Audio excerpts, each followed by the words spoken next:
Because you've got powerful legs. How'd you get the physique? Was it gym or how'd you get the physique? I've always been... She's actually not got powerful legs. Do you shower in your dressing room? Do you have a shower on the day of a fight or not? Tell us about the tattoos. Shut the fuck up, you little prick. But then I've got the Phoenix. Hey, prick. So I'll take it from Bob every day of the week. Absolute disgrace. I'm sure no one will mind. Move him out of here, Darren. Ricky Hatton didn't go over for his fighter because he risked getting abducted and sold into sexual slavery. I never said that. Both have been rape victims. I'm not watching Frank Buglioni live on Saturday night. You're out of your mind. Jesus Christ, get yourself a life. He's actually a priest. Yeah. It's because his brother John Fury eye gouged him. What have I told you all this time? He's going to end up sucked out, fucked out, looking for a handout. Boxing nutters messenger group. I'm gonna be the king. J-Pump, you know what I'm saying?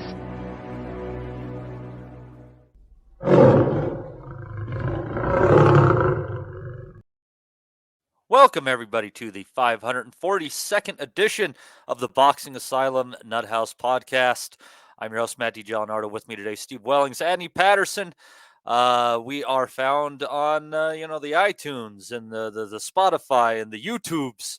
And we're part of the Sports Social Network. Worst decision they ever made, but we're just proud to be part of the team. Can't get rid of us now. Oh, you're stuck. You're stuck with us. Much like we were stuck defending the rest of the world, but that's another conversation for another day. Well, here we are, the day after a Canelo fight. We said the undercard was going to be fire. Well, don't be sad, because 2 out of 3 ain't bad. But let's get to the main event first. Going 12 rounds, disappointing me and many others, but Canelo Alvarez getting a wide decision victory over Jermell Charlo. In a fight, when it was first announced, I thought this was stupid. Started warming up to it, and then I remembered I still thought it was stupid, but the undercard was very, very well matched, so went with it. Charlo getting dropped in the 7th round, maybe picking up a couple of rounds here and there. Just kept in place by Canelo's power shots. Hands kept it home more often than not. He didn't do much there. And Steve, he said after the fight that he dared to be great, and I would argue no. You dared to sign a contract. But you didn't dare to be great. He looked a little flabby, I don't know. Well, I wasn't impressed with Charlo much whatsoever last night. I thought Canelo looked good, probably the best he's looked in about a year. Yeah, it's interesting, Matty. You actually pick up on something I had written on my little pad of notes as well there, actually, about Charlo's post-fight comments. He touched some of the modern sound bites, as you mentioned there. I was daring to be great, he said. A friend of the pod, Declan Graffin, picked up on that one as well. We now know that daring to be great means you accept the fight, and that's enough. You don't actually have to win it or even be competitive. As long as you accept the fight, you are daring to be great. And also, this is yet another Derek James fighter who went on to say, in fact, I think this is the first thing he said when Jim Gray put the mic in his face, that wasn't me in there. He said that straight after the bout, if you listen. Frank Martin also said that. Errol Spence, well, he could hardly string a sentence together by the time he'd finished against Crawford, but he also said something as well, both after bad performances or defeats. So that must be the official party line from that gym at the moment, or there's no urgency whatsoever. I'm not really sure what Derek James is doing in the dressing room before fights. They must be burning incense candles or something, or playing whale music, because these fighters are coming out absolutely comatose, and it's showing in the ring as well. It was the weakest display of Charlo's career. I don't think he carried the weight very well. He looked slow and reluctant. He said again afterwards in the post-fight that he came in at 173 pounds. Well, as soon as I saw him come in at over 167 at the weigh-in, Steve, I'm like, is this guy stupid? The one thing that you definitely have in this fight is the speed advantage. Use it the most that you can. And he's got those 154-pound belts down there still, and you want to bring yourself that far up? I don't know. I would have rather seen him 162, 163, a little bit firmer in the stomach. That's just me. Yeah. No, there seemed to be some confliction over that from what I was reading beforehand. He wanted to come in heavier. Derek James' advice was to come in lighter, as you say, for speed, which I would have thought so as well. It reeked of a man showing up for a payday, knowing that he had nothing to lose and he could go back down again. If Charlo was going to have a chance, there were a number of things that he had to do or avoid doing in order to have success, I thought. So one of them was backing up onto the ropes. None of that, please. We saw against Castano what happened. The jab had to come out nice and strong and firm. He was neglecting the jab or only throwing one jab at a time. He was circling constantly, moving out of range. Every time Canelo threw a flurry of shots, Charlo's instincts were just to avoid them and leap in and grab hold of him. I don't know whether he had a plan or not. That said, Canelo played a big part in it as well. The body shots were thudding, especially the left hand. They were working for him. He was loading up at times. This is this new version of Canelo who tends to do that, hitting arms, gloves, pushing the glove in the face, hitting the hips and the pelvis or whichever kind of region he could hit. He's a low output, hard pressure fighter. His pressure isn't with his hands, it's with his feet. He is pretty damn good at cutting off the ring more often than not, too. I mean, he might not always be throwing punches, but he's usually in a place where he can if he wants to. Yeah, well, you would think then, in that case, that strategy, those tactics would lead him to gas later in fights. And that was when I thought that Charlo might come in, but there was nothing to deter Canelo from stepping inside. As I said, the jab, the power shots, the uppercut. He tried the uppercut a couple of times. I thought it might be there for Charlo. He couldn't land it. He was afraid to throw it. And Canelo dictated the range, as you said, Matty, the terms, when and where they were going to fight. Unless you have the Floyd type of accuracy and precision against the green version of Canelo, you've got to outwork him. You've got to outbusy him. We saw Bivol do that. We've seen other fighters do that at times. Charlo was not active enough for that approach. And afterwards, he was calling out Terence Crawford and all. It was the most animated I've seen him all night, calling out Crawford. He's setting himself up for another fall, trying to motivate the crowd and all. He'd get absolutely blasted. His power didn't carry at all. Nothing he landed all night bothered Canelo. He was never the biggest puncher, I don't think, at 154. If you remember at 154 against the likes of Harris and Castano, most of Charlo's joy came from catching opponents with flush shots that they didn't see coming, which is a skill in itself and down to good timing, but Canelo wasn't present for those kind of shots. He wasn't leaving himself open. So Charlo was throwing these kind of keep me off, fly squatter shots. He didn't want to open up for that reason. He would have got countered and hurt. And also for Canelo, just before I forget my train of thought, he's got 2 fights left now, as far as I'm aware, on this Showtime deal. This fight was a waste of time. We learnt absolutely nothing at all.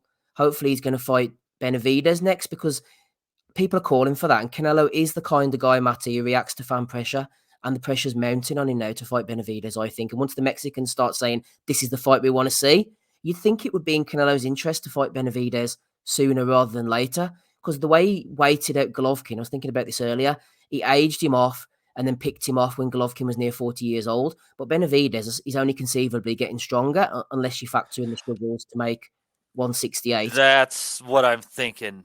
I think it's beneficial for him to push that fight as long as he can. So if this is a 3-fight deal, I'd be looking at September next year if I was Canelo. I mean, that little extra bit of time, I think it matters in this case, maybe. Yeah. Well, I was wondering about that, because I was thinking, well, Golovkin, it's the age. Benavidez is only going to get stronger unless the weight is cutting into him. So we're assuming now Andrade's going to fight Benavidez, the winner of that. Hopefully we'll fight Canelo. If Benavidez fought Canelo and Cinco de Mayo, that would be absolutely outstanding. But Jim Gray pretty much threw that out. Canelo agreed that it's going to be the 5th of May next time he's going to fight, which is a bit depressing, really. We're going to have to wait another 7 months to see him fight again. And then it might be a dud opponent. You know, we just don't know. And I wonder, just finally, Matty, sorry, before I let Andy in, if Jamel's pitiful display might have hopefully put the dampeners on a Jamal fight next from a selling perspective, because I thought out the two, I was warming to the fact that Jamel probably had a better chance of springing the upset. If you're going to put Jamal in there now, I don't think he's got any chance. So might be a bit of a hard sell, that one. No, I mean, it could very well be a hard sell. I think what's kind of funny is Charlo thinking he's also just going to walk into a Crawford fight too. Crawford kind of laughing at that prospect afterwards. He was looking at the winner of this fight. I don't know if he gets it or not, but I think Crawford would at least give a good showing. I'm not saying, win, lose, or draw, whatever might happen on that one, but I actually think he would try. But Andy, not to skip too far down, but I know you're kind of getting a little bit in yourself right now as you're watching on the side here. You got Charlo, who had a size and reach advantage over Canelo, and on the undercard you also had Mario Barrios, who had a size and reach advantage over an opponent. And I'll tell you what, man, the way that Barrios used that stick, that's how you control distance as the taller fighter.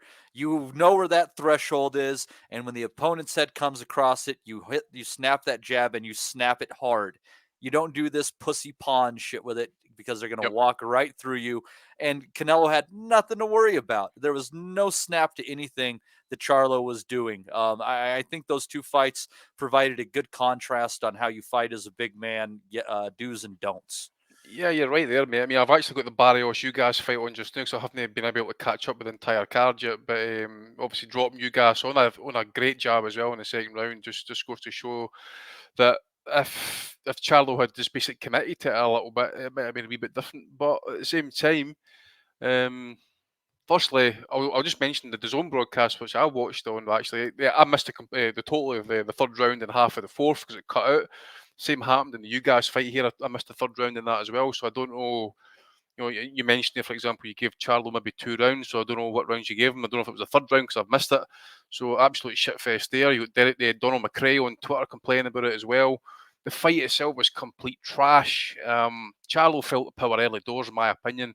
And Charlo just went right into his shell. And Steve mentioned that he circled that ring the best part of the entire night. He knew if he opened up, he was getting touched up and he was going to get stopped eventually. I mean, he was taking at least 1 or 2 heavy flush shots per round at one point. Now, you've seen it on the kind of slow motion replays. Those were big shots, the uppercuts, the left hooks, the right hands. He had nothing. He'd done nothing. Okay, maybe he had a couple of digs here and there and that, but it was just nothing, mate. First round is nothing as well. A lot of movement. There wasn't really a lot of output. You probably give it to Canelo for maybe pushing it in the kind of latter half of the first round.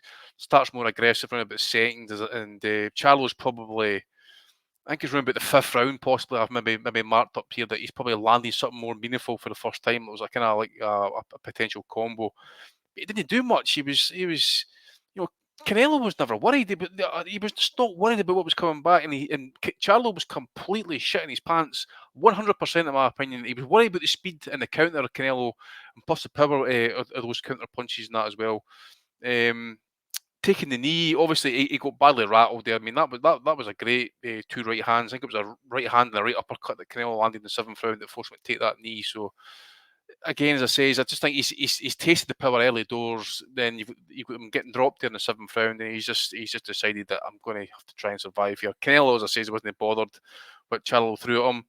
And if Charlo, as I say, if he attempted to win, Canelo would have got to him, stopped him pretty brutally. So in the end, as a spectacle, awful, didn't deliver, and Charlo, okay, stepped up in weight, tried, I suppose, but again, as I say, he's come up there too far.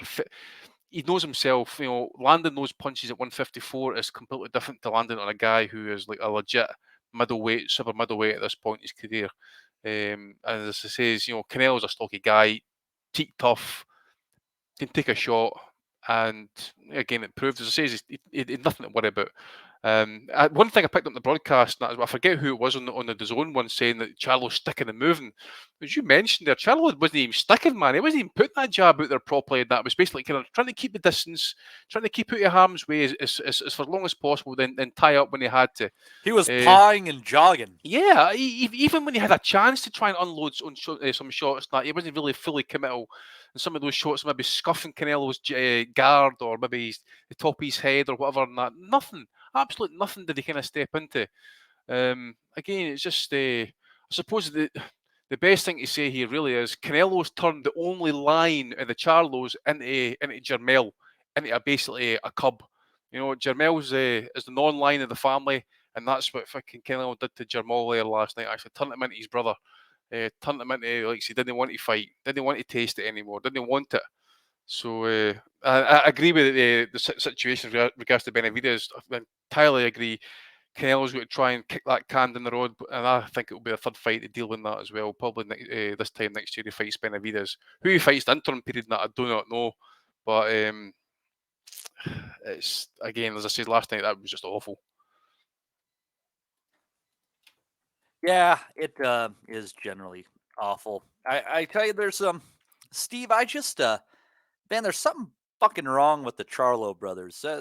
That's the basic of it. Like, they stay out of the ring for a long time. They're always out screwing around. They've got problems with each other. I think everybody remembers that video before the Spence Crawford fight between the two women, and they thought one was involved with Crawford. No, that was one of the Charlo's wives fighting the other Charlo's girlfriend. And so, well, you look at it like, and you're worried about Canelo, saying, we're not going to see him until May of next year. Well, we haven't seen Jamal Charlo in the ring since June of 2021. Good. I don't want to see them. In that time, Canelo has fought Plant, Bivol, Golovkin, Ryder, and Charlo. So had 5 fights in that time, and he fought, a month before it. So basically, in that same fight, in that same period, Maul has fought 1 fight, and Canelo has fought a half dozen. Did Charlo know he had a hand problem, though, didn't he? That was Jamel. He's got He's got mental health problems, and the WBC is siding with him in his fight against whatever mental health. He's fighting with his missus, isn't he? Isn't that the problem? And that's custody of the children and so all. is that divorce and all that? Like, yeah, basically, yeah. Yeah, and he's chose a bad woman, and it's a shame. So you got one holding the belt hostage there. You wonder how long it's going to be until Mel goes back and fights at 154 again. I wouldn't doubt if we don't see him for another year, probably. Oh, easily. And the WBO has now said that Zoo is full champion, so that fight with Mendoza is going to be, for an actual belt. So I guess, Steve, the question is: do you think Jermel's going to go ahead and try to reunify the division down there? Do you think maybe they will be able to swing the Crawford fight? What's next for this guy? I feel like he's going to be going off the edge of a cliff now. He kind of made that big money, and I just don't see the desire in him or his brother. Yeah. I don't see him. He talked about 154. I'd say he'd probably be looking for a catch weight against Crawford, or maybe going to middleweight or something like that. I don't think he'd be in his interests to go back down and try and defend the belts or win them back if they've been split by that point. As you said, with all the money and things he's achieved and whatever, I don't think he'd want to do that. He'd be looking for these kind of fights, the Canelo fight, which he's already had, obviously the Crawford fight, etc. And because of the inactivity, which is rife within the PBC, as I've spoken about over recent years, they just don't fight often enough. So he could come back conceivably in 18 months' time and fight Crawford, and then come back and drop the belts in the meantime. As long as they drop the belts, that's the main thing. You mentioned about Jamal. If Jamal was off doing whatever he's doing and his belt was back in circulation and people were able to fight for it, then that'd be fine. Let him go off and do what he wants to do with the wife and sort all that out. But the fact that they're holding the belt hostage in the meantime is the problem for me. They can have the carnival fights. They can fight whenever they want or not fight whenever they want, but don't hold the rest of the division hostage. And if the WBC or any other sanctioning bodies are complicit in that, that's when I have an issue. I'll not go into this because I know it's a black hole. I'm just saying about Fury fighting Ngannou, which obviously now turns out might not be an issue with the Usyk news. But if you want to go off and have carnival fights, that's fine. But let everybody else do the proper fighting while you're at it. And that's the same with the Charlo brothers. But just closing off your point, Matty, absolutely. Jamel, I don't know. I just can't see him. Why would he fight the likes of Zhu? I never thought he fancied that fight. I'm not saying he would have lost to Zhu, but when he hit that cliff and hit that peak, and then you've got the money, the Canelo money come in, and the chance of fighting guys like Crawford, it's hard to get up for people like Zhu, who's hungry and young, and where Charlo was maybe 3 or 4 years ago. It's hard to get up for those fights. So I think when beating Zhu, people go, yeah, whatever, you've just beaten Tim Zhu. We didn't know who he was anyway. He's only an up-and-comer. But you might have to go life and death against, a tough, hungry, young fighter. And why would Charlo bother doing that from his perspective? So, yeah, long way about. I don't know what they'll do. But one thing you said is correct. We'll not see them again for a while because Looks like the PBC's on Skid Row. Showtime's closing up. Someone in the chat said about maybe they're selling out their stars. Looked like Charlo, as I said before, was in for the payday last night. Good luck to him, but they're pulling the wool over everybody else's eyes in the process. I've just put an article in the chat there. Actually, just seen something in boxing scene. They're talking about Jamal Charlo fighting fucking Benavidez in November. Yeah, that's right. On the Andre other Benavidez card. Benavidez card, aye. How many weights is Jose Benavidez Jr. going to go up? What would that be at middleweight? Would it or something? Because he was a welterweight, wasn't he? Yeah, originally. Which I was like, which Benavidez? No, Benavidez is fighting, and he's going to fight twice on his own card. Oh no, Jose. the other Benavidez. So he started his career. He might have been 140 when he started, but he set in at 147, lost to Crawford, disappeared for a while, and then he fought Danny Garcia at 154. Oh, he's up at middleweight now then. You know, the problem with him is and I think he got shot in his calf or something like that, so it didn't help, but he's just got like the slowest feet ever. It's just, not his brother, definitely. But anyways. Remember Crawford fucked him up. Well, yeah, took 12 rounds to do it, but he finally stopped. Tortured him though. Yeah, a little bit. They had the fight at the weigh-in, didn't they? Aye, Jose was talking trash, man, before the fight and before the weigh-in, after the weigh-in. Crawford's like, all right, okay. Okay, yeah, he fucking Ali Ernie Terrell him, by the way. That's what he done. Fucking carried him and beat the shit out of him. He's lucky he didn't fucking Emil Griffith him. Aye, true. You got to be careful about keeping guys on the hook. You know, the last time I really worried about a fighter being kept on the hook too long out of pure spite was Pascal against Kovalev. That was quality, man. See when the camera actually panned. There's someone actually did an edit. I don't know if it was Ryan Deal, actually, to be fair. Probably was. There was someone that edited the clip. So see when like Canelo, Kovalev actually landed those punches, and you got Pascal like staggering over the ring like he's just came out the pub, and then the camera then edits or cuts right to the daughter crying, and it cuts back to Sergey Kovalev actually pointing to Pascal at the time, laughing like as if he's actually pointing at the daughter, starting laughing. He was crying. Savage. Proper savage stuff, man. I think it even had like the Jaws music over the top of it and that. Eh?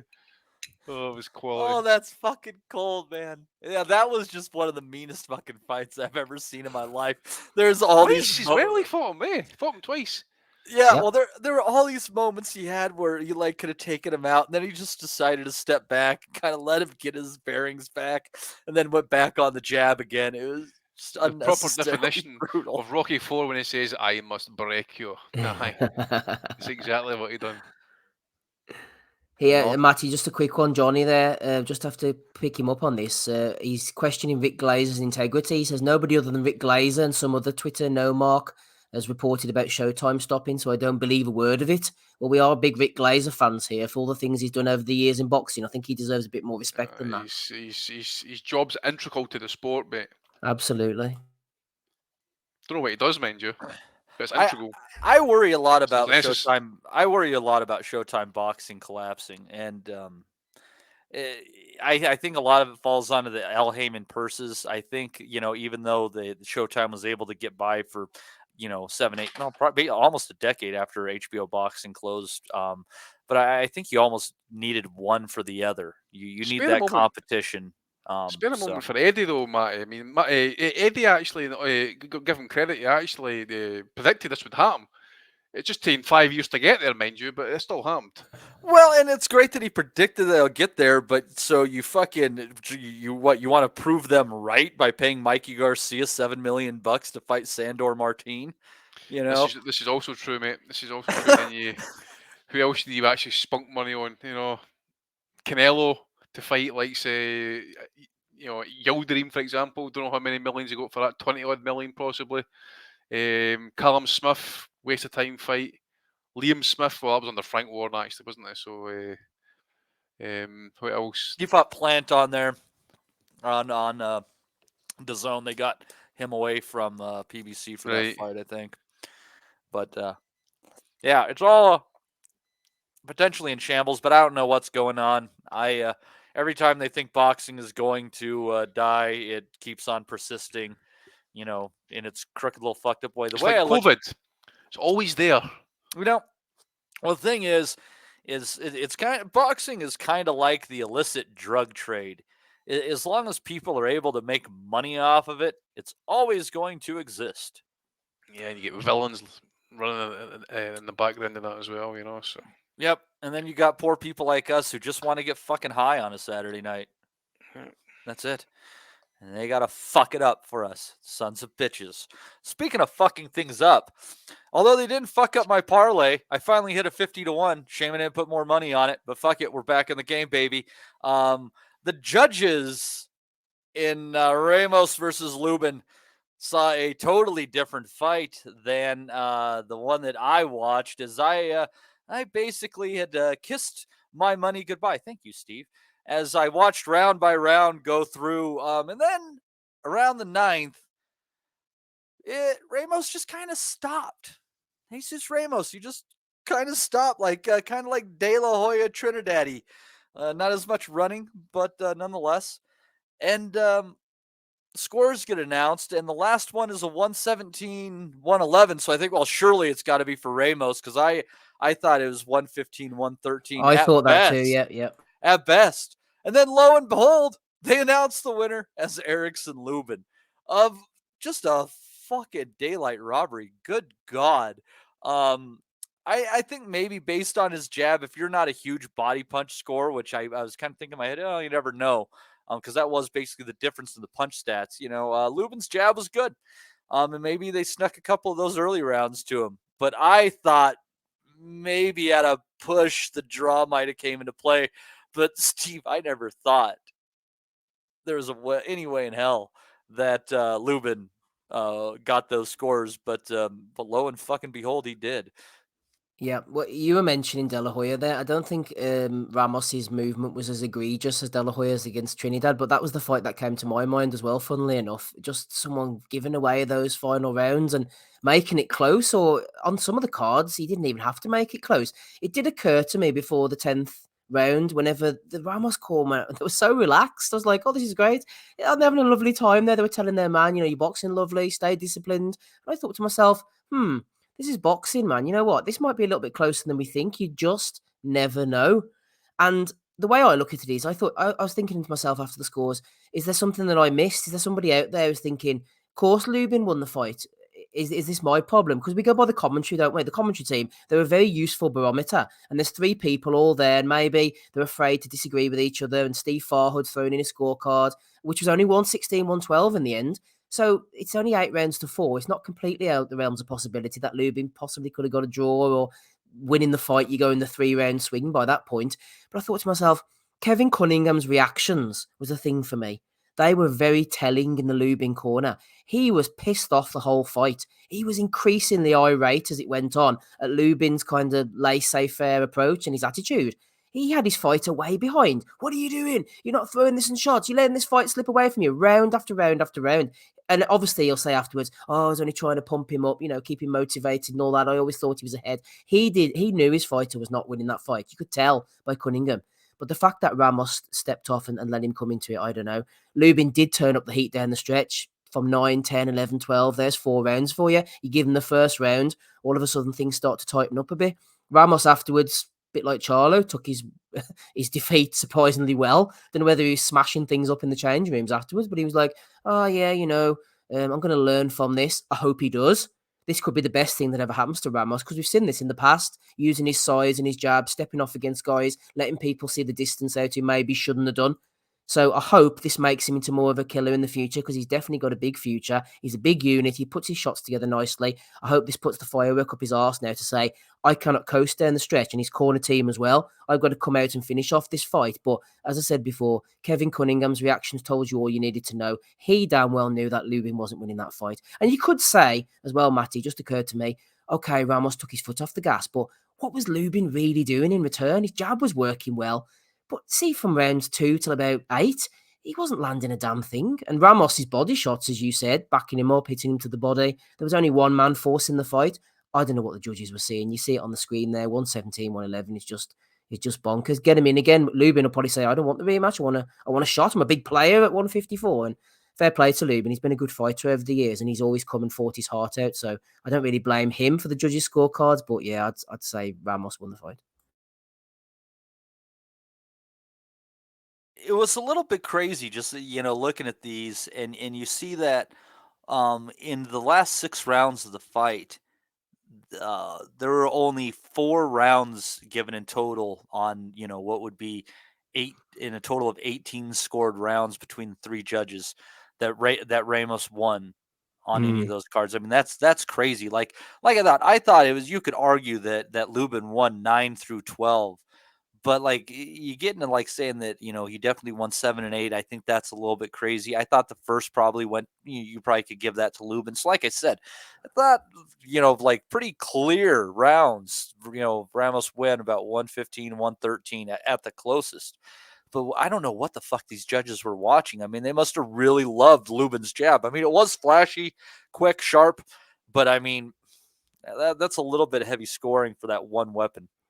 I thought, as they were reading out the scorecards, a bit like yourself, I was kind of thinking about the scores in a Ramos context. It was like Chris Migliori, 115, 113. I thought, that's a bit tight. Yeah, okay. John McKay, 116, 112. Yeah, okay, I could see that. 117, 111.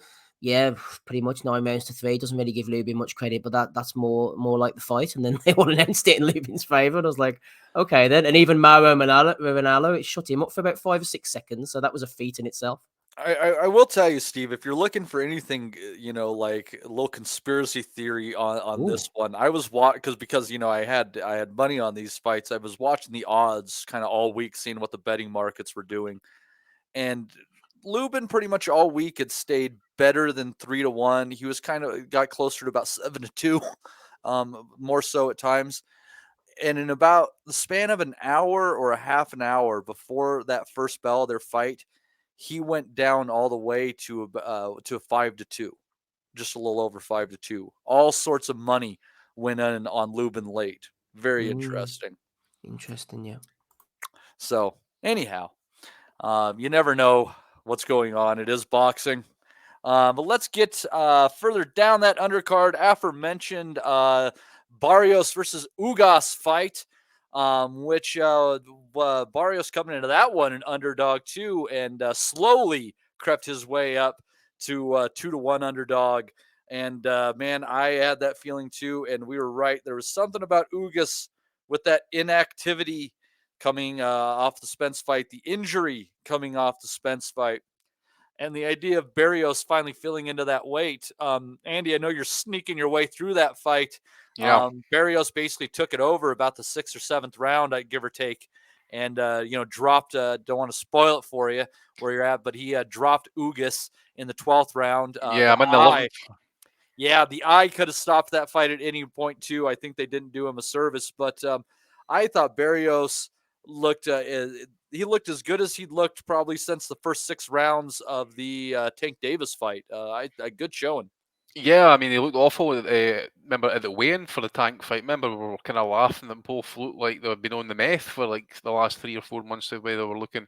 Yeah, I agree. But he's really filled in at this weight actually, and he's looking very solid about it. You mentioned the jab there. I mean, I'm in the 11th round, halfway through the 11th round here.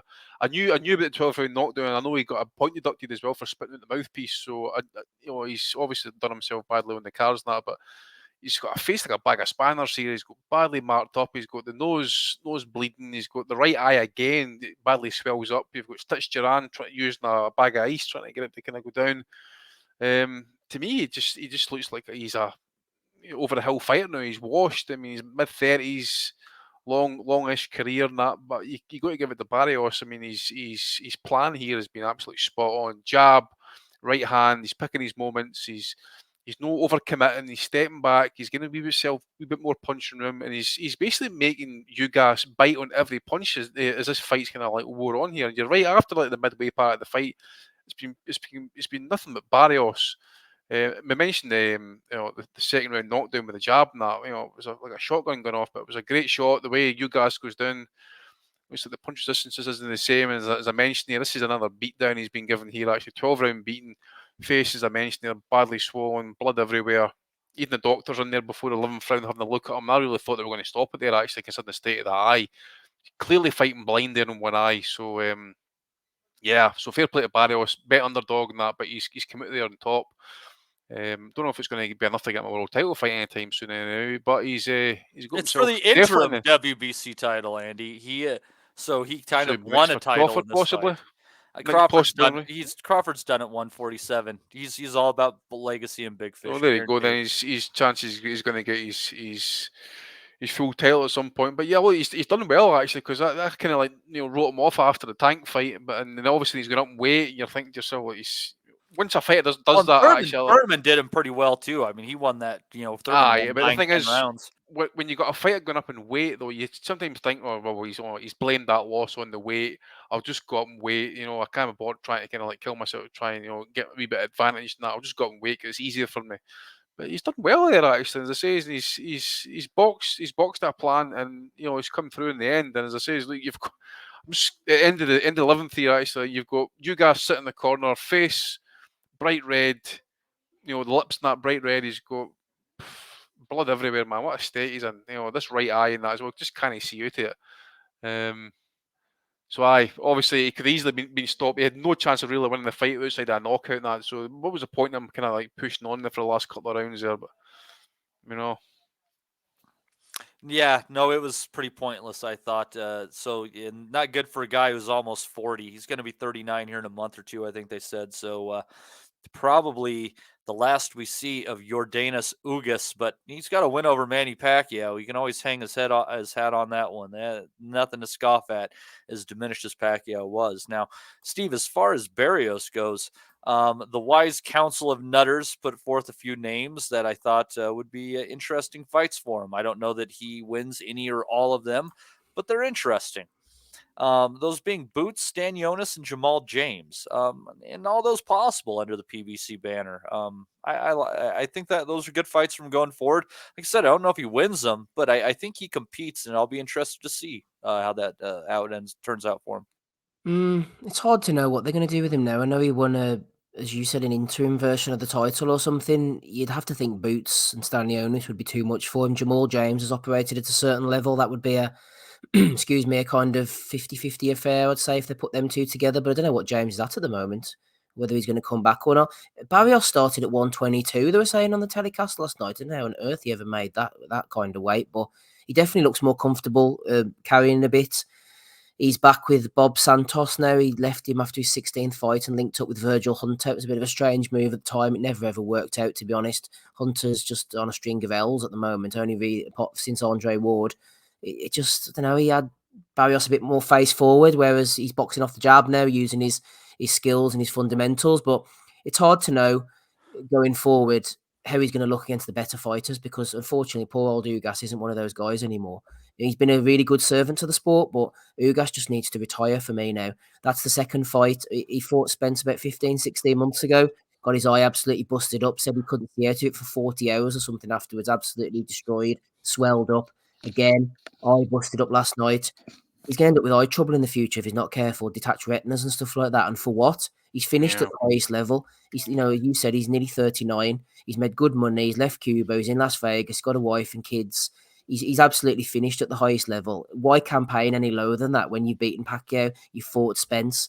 At one point in his career, he had 4 losses, and he looked like he was on the way out. And the PBC, fair play, they stuck with him, came back, had that unfortunate fight with Sean Porter, where we thought he won, ended up causing the upset over Pacquiao, looked really good that night, got his big money fight against Spence, and then got another payday last night. He doesn't need to keep fighting anymore. There's nothing more they can do with him. He's made good money now. He needs to just hang up the gloves, I think, because he's got nothing left to offer at the top level other than getting battered by people and having his eyesight destroyed or not being able to see for his future. So I'll give a shout out to Ugas to retire. And as for Barrios, I think there was a right fight for him, the right style at the right time last night. Whether he'll do anything else against the better guys, I'm not sure, especially the 3 guys you mentioned. I think he'd struggle against at least 2 of them. Can I just briefly say, Matty, I've just kind of caught up there with the 12th round knockdown, and it just kind of like maybe emphasises my point about being blind in that eye, because he's walked right onto a left hook. You've never seen it coming, walked right on it, got dropped there like a bag of shit. And as Steve says, obviously, I think it's the same eye he got done in against Spence. If he's having problems trying to look at it for like 2 days, he's, as Steve mentioned, he's running a real risk of potentially, like, going blind in the future. And that is this again? This isn't pretty to look at. No, I think that fight could have easily had the plug pulled in the 10th or 11th round. Yeah, Matty, what about that comment on the screen from Wallaby King? Got good word Barrios was on some good shit last night, as in Yale. Colombian marching powder? I'm not sure. The Peruvian pure. I don't know. Well, all these faceless boxing channels. Get on the call, show us who you are. I wouldn't be that bothered by like seeing a bunch of people fighting well on cocaine. We saw like the weed boxing. Why not have cocaine boxing where you got to do a line between rounds? That would be the kind of event that I think could bring in the viewers. Would you watch cocaine boxing, Steve? To see who had the first heart attack. I barely got enough time to watch real boxing. That's for misfits, though. That's what the misfits boxing should be. You should get Cali Sutherland as a fucking local dealer walking with a big massive bing of ching, put it in there like in between rounds, as you say, Mike. Right, boys, have a sniff before each round, and the way you go.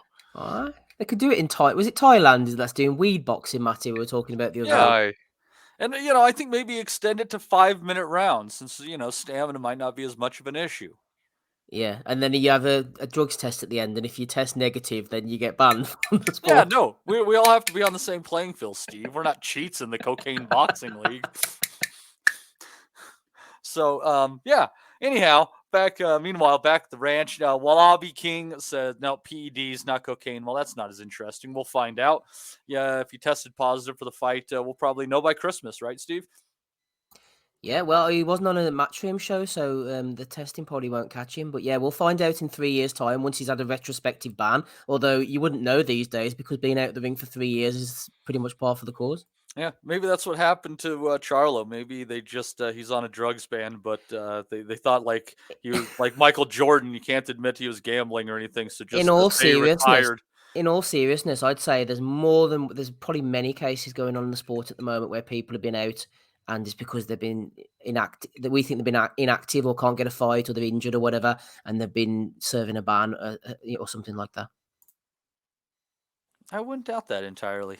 Such an interesting sport. If it's, you got to wonder, what would boxing quietly self-police itself? What I just don't know if we've got Matchroom doing in-house drug testing. How could that go wrong? There could never be any bias. They're there to protect the fighters, and that is everybody's against drugs in boxing. Everybody is. Nobody wants to see drugs in boxing until somebody gets popped, and then the first reaction is to rally round them, threaten everybody with lawsuits, try and get them off by the last minutiae that you can, and then back to the next thing. We're all against drugs again. We're against this. This is bad for the sport. And try and destroy organisations while you're at it, and that as well. Trying to kind of like flex the ego, fuck up the entire sport. Well, that's why if you just accept the idea that they're all on drugs, you're never disappointed. If they pop, it happens. If they don't pop, onwards we go. Sunrise, sunset. As Frank Smith says, by the way, about the story about PDs, it's none of our business, right? Don't need to explain it to us plebs. You get back in your box, you boxing nutters. We're nothing. Just you sit down, shut up, and pay your money. I don't need to explain myself. Joke's on them. We ain't paying no money. Exactly. Speak for yourselves, you lucky bastards. Hey, you want a winner this week, Matty? No bitterness. Hey, all right. But anyway, 50-1 undefeated. The place where we really won, though, gentlemen, was for those of us that got to watch the Elijah Garcia Armando Resendez fight, which was an absolutely brutal war until the 8th round. When Resendez went down after Garcia landed a great left-right to the body, then a right hook upstairs combination, flooring him, and then Tony Weeks stepping in when I think Resendez was shockingly able to continue as many shots as he had taken. But hot damn, this is a great war through 8 rounds. I don't know what the young Elijah Garcia's ceiling is, but god damn it, Andy, this guy's going to be fun to watch while it happens. Yeah, I mean, he was 19 at the time when he beat Amilcar Vidal, and you know, it was a really impressive performance for a 19-year-old kid at the time. I was really impressed by him because you know, Vidal was getting a wee bit of a push in that. He had been getting prominent roles on Showtime, and he just got like taken apart. Really enjoyed the fight, I must admit. I know he's only 20-year-old, and obviously a wee bit of youthful exuberance and that. I like to see him maybe just kind of like stop kind of holding his feet too often, maybe just take a wee step back and look at what he's doing in that, because I just thought he just took punches there, or took some punches there last night he just didn't need to take. What I kind of saw, Andy, on that is it kind of seemed like what Resendez was able to do was get inside and then kind of work him around until he had Garcia squared up, and Garcia didn't even know how he got that way. Yeah, but then obviously he's staying in the pocket, but then he's getting his own shots off at the same time in that as well, or by way of response, and you could tell he was having the finishing word, especially in the kind of latter half of that fight. The right hook for I think it was the first knockdown, I think it was brutal, and that was the end of it. A lot to like about the kid, and as I say, 20-year-old. What weight was that at again? Because obviously 20-year-old, he's still 160. growing. 160. They're shooting to try to get him in a 160 belt. Yeah, 68 will be his column point in the next couple of years, I'd imagine, once he completely fills out. But there's a lot to like, and plus with him being a southpaw and he can dig, it's going to be problematic. A wee bit like Opetaia in that as well, who we'll get to. But a lot to like about the guy. As for his ceiling, we don't know at this point, obviously, and I didn't want to predict it just now, but he's certainly going to be in hell of a fun fights. And if it comes down to it, I think he'll be one of those kids in that as well. If he's in a war, he's going to go out in the shield in that as well. So it's interesting times. And I think it should be quite fun times watching this kid as well. So definitely keep an eye on him. I'll tell you what, Jose Benavidez moving up. I kind of think that fight's interesting at 160 pounds. I think that has fucking bloodbath written all over it.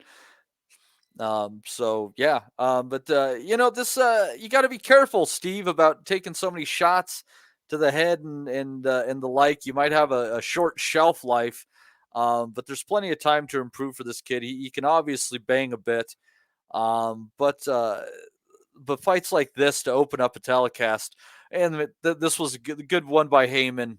Great matchup here. Just total fireworks to kick it off. It kind of died out, obviously, with the Ramos Lubin fight, but this was a good affair. Mm-hmm. Yeah, I don't get much right these days, but I was saying, to be fair, the last few weeks in the lead up that this was going to be a great fight. I couldn't see anything else because both guys, very leaky defense.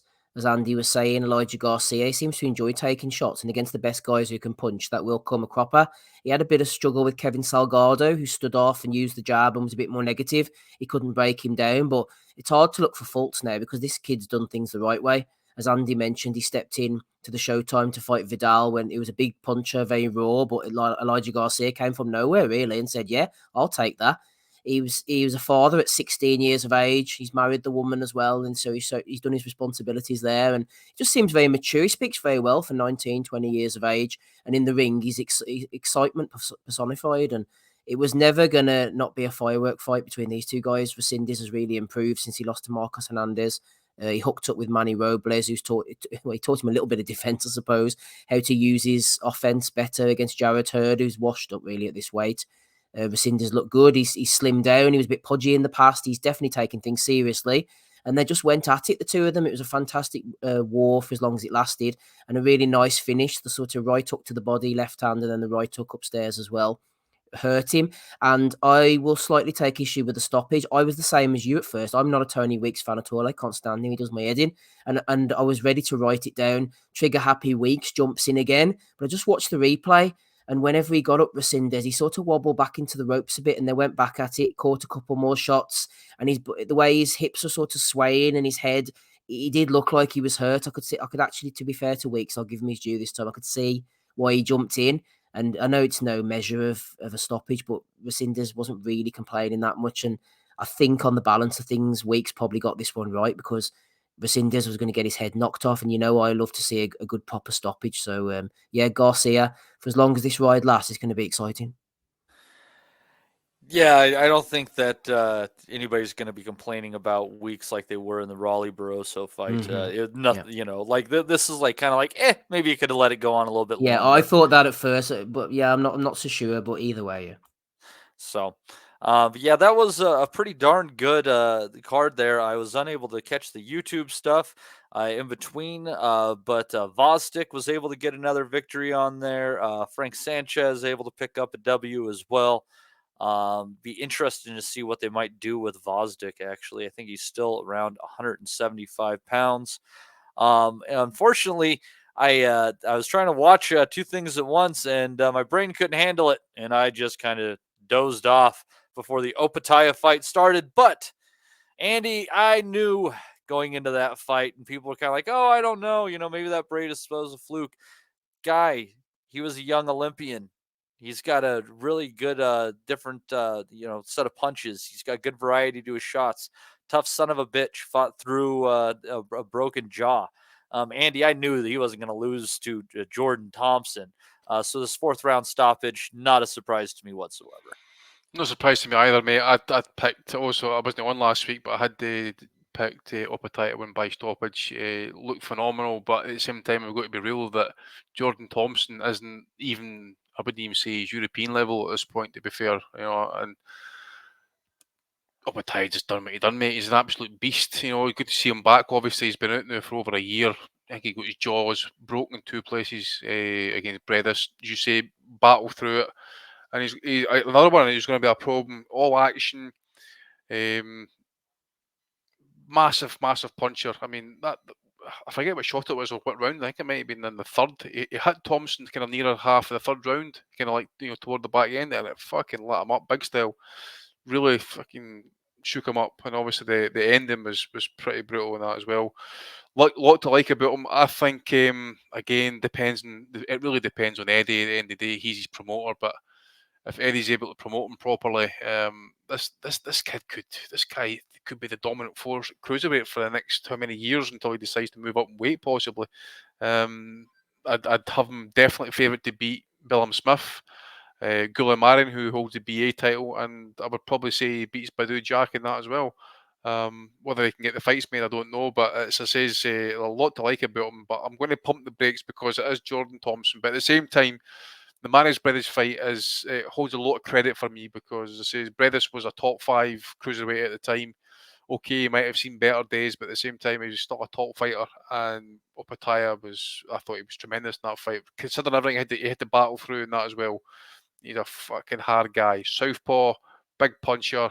And you remember as well as compared to, I think he's like listed as 6'2" possibly, which is tiny, I think, for a cruiserweight. Thompson was dwarfing him in terms of height, reach, and he just walked through him. Absolutely walked through him. He had nothing for him, Jordan Thompson. So another one who's probably been a victim of kind of like ranking and success with these shitty baubles that we can get these days and that. But job done, trash taken out, and Opetaia moves on. As I say, in my opinion, I think if he keeps going how he's going and stays injury free, that guy's going to rule the cruiserweight division. He is a bad dude. He's about 6'3". I don't think he's 6'2". He's about 6'3". I'd say he's just a little bit smaller than Usyk, maybe. But just on that Matt Butters comment, by the way, I think Matt, if you ask Opetaia for an opinion on certain people running about that company, mate, you wouldn't be surprised. Yeah, Mr. Butters saying, "Can you lads talk about how Opetaia was not taking any of his own shit and called out Matchroom Boxing, treating Thompson as the A side?" Well, Steve, can you please talk about that? No, I'm not going to talk about that, to be honest. Well, I mean, Matt Butters has said it all, really. I mean, he is a sort of sulking, intense character, and Matt Butters and Jay Opetaia, they're both intense characters, but he wasn't. There was no love lost, was there, between him and Eddie? He was complaining about the smaller ring as well. Seems like a marriage of convenience. Eddie's talking him up, but Opetaia's there for the money and for the big fights. And yeah, he absolutely called them out. He wasn't afraid to speak his mind, as Matt Butters says. So as for Thompson, I mean, just couldn't get out the way of the left hand, really. Every time Opetaia was throwing it over, his head was right there to take it. His nose was getting bloody. Thompson was very, very brave. His corner were even braver, kept on sending him out when it appeared to me from about the third round. The fight should have been stopped. Opetaia, he switches stances really well, sometimes in mid-throw. And again, as Andy said, the belts are there to be won. If they can just make the matches, there's no reason why he can't sweep up. I'd make him a favourite over Badu Jack at the moment. And he's the most viable threat. Same against the other fighters. Billum Smith should be easy enough to make. I don't think Billum Smith signed to Eddie, is he? Because he was something to do with Boxer. Well, I think he's like a free agent because Eddie was going, Opetaia is the best in the weight here, hands down. And I thought, what about Billum Smith sitting at ringside? But I don't think he's signed to Eddie. And then Gulamarian is the WBA champion as well. I mean, I can't even remember if I've even seen him fight, to be honest, but you'd fancy Opetaia. Funnily enough, a rematch with Bradis might be more difficult than all three of them if they were to make that fight. Bradis was at ringside as well, talking up his chances, but he's near 40 now. I'd say the rematch would probably be Opetaia even more conclusively. He fights with an intensity and anger. He just wants to hurt people. We love a bit of that too.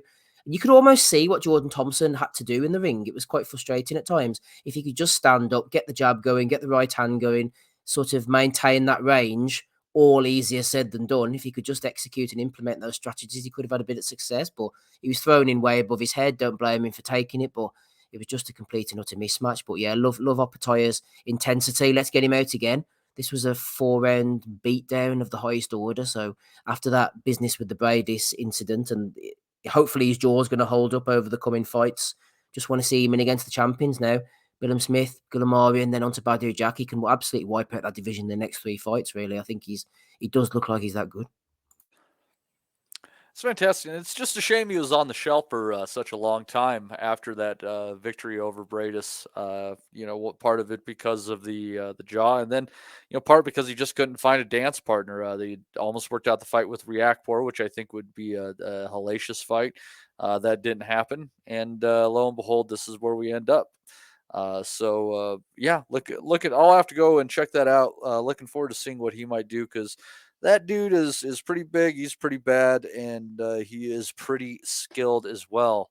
Now, Andy, I don't know how much of the rest of the undercard you caught on that one, but I kind of fell asleep during Clark and Dusar. Yeah, well, I didn't catch any of the Sky card. I mean, that was just complete trash. So I'll just say that right now. I don't know if Steve maybe seen it, maybe fill us in, but fucking, I wasn't going to waste my time with that.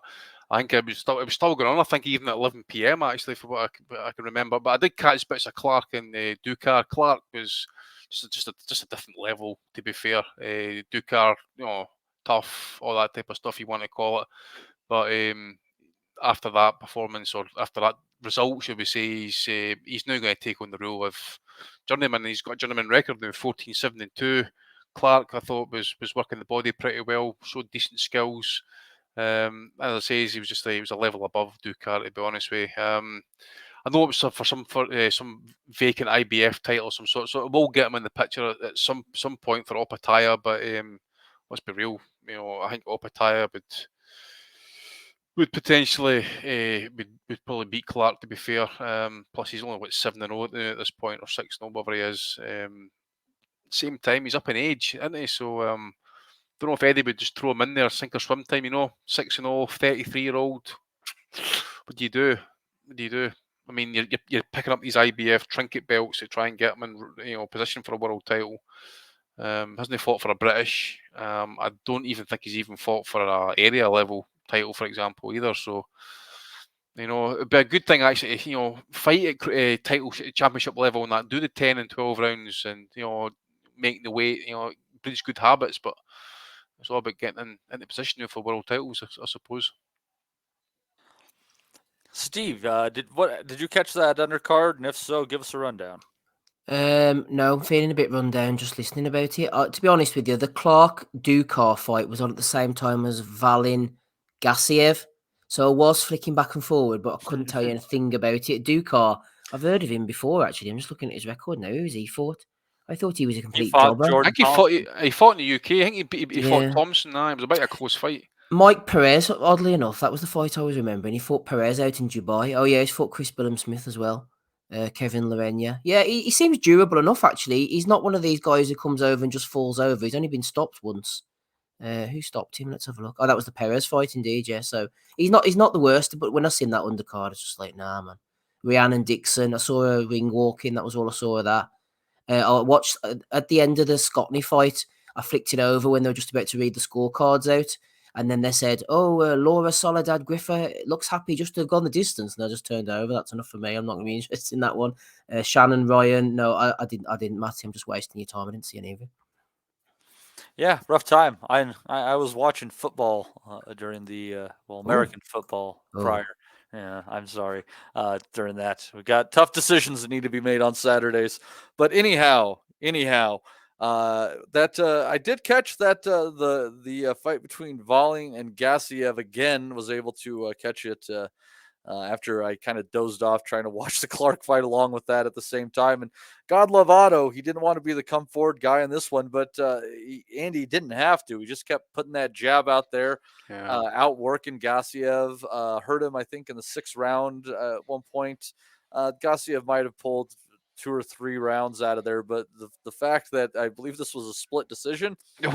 I told you guys I thought that Wallin was going to get robbed, and they damn well tried. They tried. They absolutely tried, mate. I mean, not only did the judges who actually gave it to Wallin quite rightly, but they had it far too close. 115, 113 twice, and then the other judge who had it for Gassiev, 117, 110. I mean, talk about trying. Why make it so obvious that you're bent? Why? Why make it so fucking? I mean, anybody who watched that fight could see for the first 6, 7 rounds, it was all Otto Wallin, man. It was. And you mentioned about he hurt Gassiev, dipped his legs, he had him backing off. I think it was a right hook actually, hurt him with, and he was picking him apart. Every time Gassiev tried to kind of jump in, he would catch him with a jab, he would spin off to the side. What was down the back half of the fight, especially maybe the last four-ish rounds, obviously Wallin's maybe tiring a little bit, and Gaziev's getting more into distance, and he's getting some more punches home, he's getting some more combinations and that. But for the first 6, 7 rounds, he wasn't getting jack shit off, and certainly if he was getting anything off, it was like 1 or 2 punches here or there. Wallin was schooling him for the for the best half of that fight. Certainly like a 116, 117 type of scorecard for Otto Wallin, in my opinion. But my fucking God, did they fucking try to hose him, by the way. Because as I was saying to some of the boys on Twitter, I thought, considering how the first 6, 7 rounds of that fight was going, it was going to be preposterous to try and rob him at that point. It was so clear he was winning the fight. But as I say, what Gaziev saying, like, he's coming on a little bit down the back half, and then you think yourself, right, okay, wait a minute here. Just takes one of those judges to look at some of those earlier rounds and give him to fucking Gaziev, and we've got something cooked up. But 117, 110 to Gaziev. How the fuck that judge only found three rounds to Wallin? I mean, does he not watch technical fighters? Does he not like scoring fighters who kind of fight on the back foot and jab and move and all that type of stuff? Does he not watch that it's actually like say it's hit and don't be hit? My God, man, what a way to try and fuck a dude over. But I'm glad he won it, to be fair, because I don't think Gaziev's been treading water since the Usyk fight. He's been fighting trash. He's been used to people that he touches once to fall over. Some of the kind of comeback fights since Usyk and that have been quite suspect in that as well. And certainly, as I say, he looked absolutely all at sea until Wallin maybe showed a couple of signs of fatigue in that in the kind of the later half of the fight. But yeah, Wallin's a big boy. I mean, he's not. He's like, and he kept a good pace going. He's not fat. He's just like kind of like thick, broadly built. I mean, he's you take him out, you're taking out a big boy. I mean, he kept a good pace going in that as well, to be fair in that as well. He was on his toes, he was moving a fair bit in that as well, using every inch of the ring. And as you say, big dude, I think I don't know what weight he was, he must have been weighing 240, 250 anyway.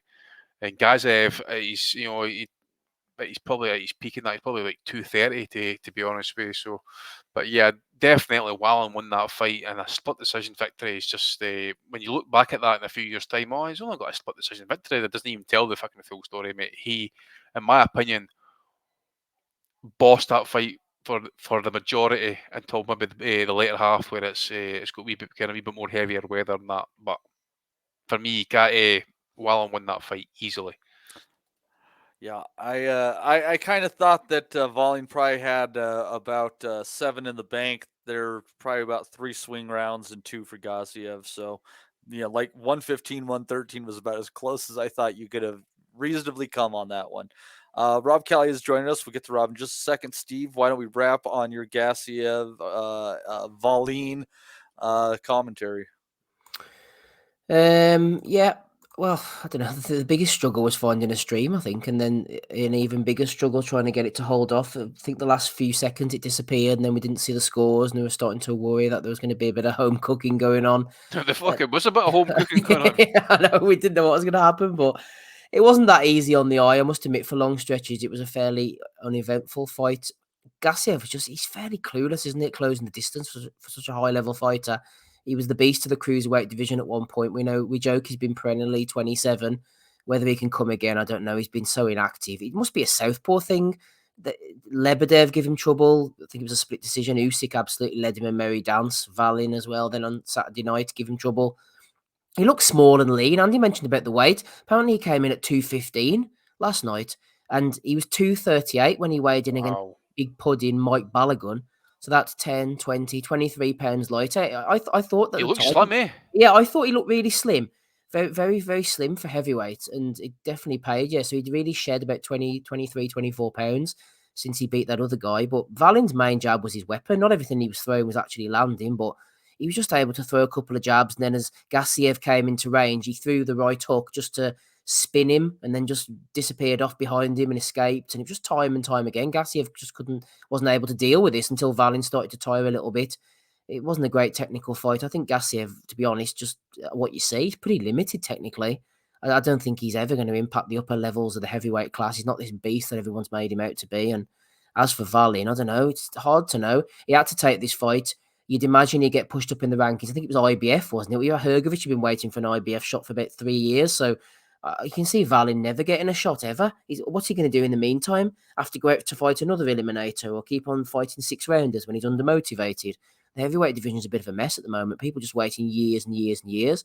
You can see Hergovic fighting Wallin at some point for some kind of interim belt. I don't know how they can sort the mess out. That's a decent fight. No, that would be okay. But then they'd say, well, why should Hergovic could say, well, why would I fight a dangerous guy like that? I've been waiting in line for ages. I'd kind of like to see Wallin fight Bacoli. I think that'd be an interesting fight. It would be. But then the problem is they're all sitting on rankings, aren't they? And they're all saying, oh, I'm not going to take a chance. But then Wallin did come out to fight Gassiev. Bacoli went out to fight Yoka. Who would put it on? Who'd promote that? But the thing is, but you also have to earn a living, Steve. We forget about that, and that sitting on a ranking only goes so far. You have to still earn a living. I know, but from a promoter's point of view, who's going to say, right, I'm going to put down so many 100,000 or so many tens of thousands or whatever for Wallin to fight Martin Bacoli? Why would anybody do that? I don't know. Tell me in the chat. Why would they?